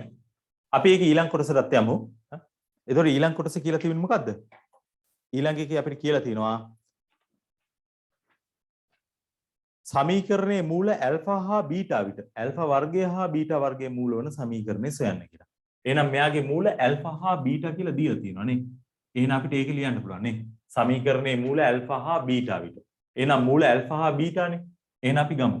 මූල ඇල්ෆා හා බීටා නම් අපිට ඇල්ෆා ධන බීටා ලියන්න පුළුවන් නේ. ඇල්ෆා ධන බීටා කියන්නේ මොකද්ද? ඍණ b බෙදීම a. එතකොට මේ ගානේ ඍණ b b විදියට තියෙන ඍණ දෙගුණයක් ඍණ දෙක වාරයක් දෙක ඍණ එකේ. එහෙනම් ඍණ b කියන්නේ ධන දෙක වාරයක් දෙක ඍණ එකේනේ. එහෙනම් මම ඒක එකවරම ගන්නම් දෙවරක් දෙක ඍණ k. බෙදීම a කියන්නේ දෙකයි නේ. එහෙනම් මේක බෙදෙනවා දෙකෙන්. එහෙනම් අපිට උත්තරේ එන්නේ දෙක ඍණ k කියලා. Alpha beta. ඇල්ෆා ධන බීටා. ඒ වගේම ඇල්ෆා බීටා ගුණිතයක් ලියන්න පුළුවන් නේ මූල දෙකේ. ඇල්ෆා බීටා අපිට එනවා c බෙදීම a කියලා. එහෙනම් අපිට එතනින් එනවා c විදිහට තියෙන එක ඍණ k. බෙදීම a කියන්නේ දෙකයි නේ. එහෙනම් ඇල්ෆා බීටා ගුණිතය එන්නේ මේ විදිහට. එතකොට මේගොල්ලෝ අපිට කියන්නේ මොකද්ද? ඇල්ෆා වර්ගය හා බීටා වර්ගයේ මූල වශයෙන් නැති සමීකරණය. එහෙනම් අපිට කියන්න පුළුවන් ඇල්ෆා වර්ගය හා බීටා වර්ගයේ මූල වන සමීකරණය කොහොමද දෙන්නේ? x ඍණ ඇල්ෆා වර්ගය වාරයක් x ඍණ බීටා වර්ගය සමානයි බිඳුවයි කියලා නේ. ඒතකොට මේක තමයි අපිට බැලුමටම ඇල්ෆා වර්ගය ආදේශ කරත් මේක බිඳුව වෙනවා. බීටා වර්ගය ආදේශ කරත් x ට බිඳුව වෙනවා. ඒතකොට මේ දෙක තෘප්ත වෙන නිසා මෙයාගේ මූල කියන්නේ ඇල්ෆා වර්ගය හා බීටා වර්ගය. එහෙනම් අපිට මේක සුළු කරගෙන යන්න පුළුවන්. ඒතකොට අපිට එනවා x වර්ගය ඍණ ඇල්ෆා වර්ගයේ ධන බීටා වර්ගයේ වාරයක් x නේද? වාරයක් x. ධන ඇල්ෆා වර්ගය බීටා වර්ගයේ සමානයි බිඳුවයි. නේද? එහෙනම් අපිට දැන් මේ පද හොයලා මේකට ආදේශ ගන්න තියෙන්නේ. ඒතර මේවා හුඟක් ලොකු පද නම් ටිකක් පේලි කීපයක් සුළු කරලා හොයන්න වෙනවා නම් අපි වෙනම හොයා ගන්නවා. දැන් මේක නම් එහෙම හොයන්න වෙන්නේ නැහැ නේ. මේකට කෙලින්ම ආදේශ ගන්න තියෙන්නේ මේකේ වර්ගය. මේක ටක් ගාලා හොයා ගන්න පුළුවන් එක පේලියයිනේ. එහෙනම් අපි ඒක එහෙම මේකෙම හොයලා ගමු. එහෙනම් අපිට මේක ලියන්න පුළුවන් x වර්ගයේ ඍණ මේ පදේ වෙනුවට ඇල්ෆා වර්ගයේ ධන බීටා වර්ගයට අපි දන්නේ ඇල්ෆා ධන බීටා සහ ඇල්ෆා බීටා.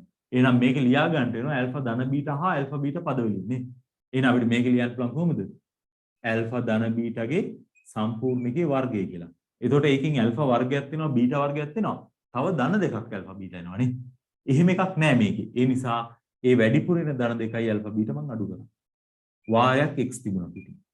ධන මේක තියන්න අපිට ඇල්ෆා බීටාගේ සම්පූර්ණකයේ වර්ගය කියලා නේ. සමානයි බිඳුව.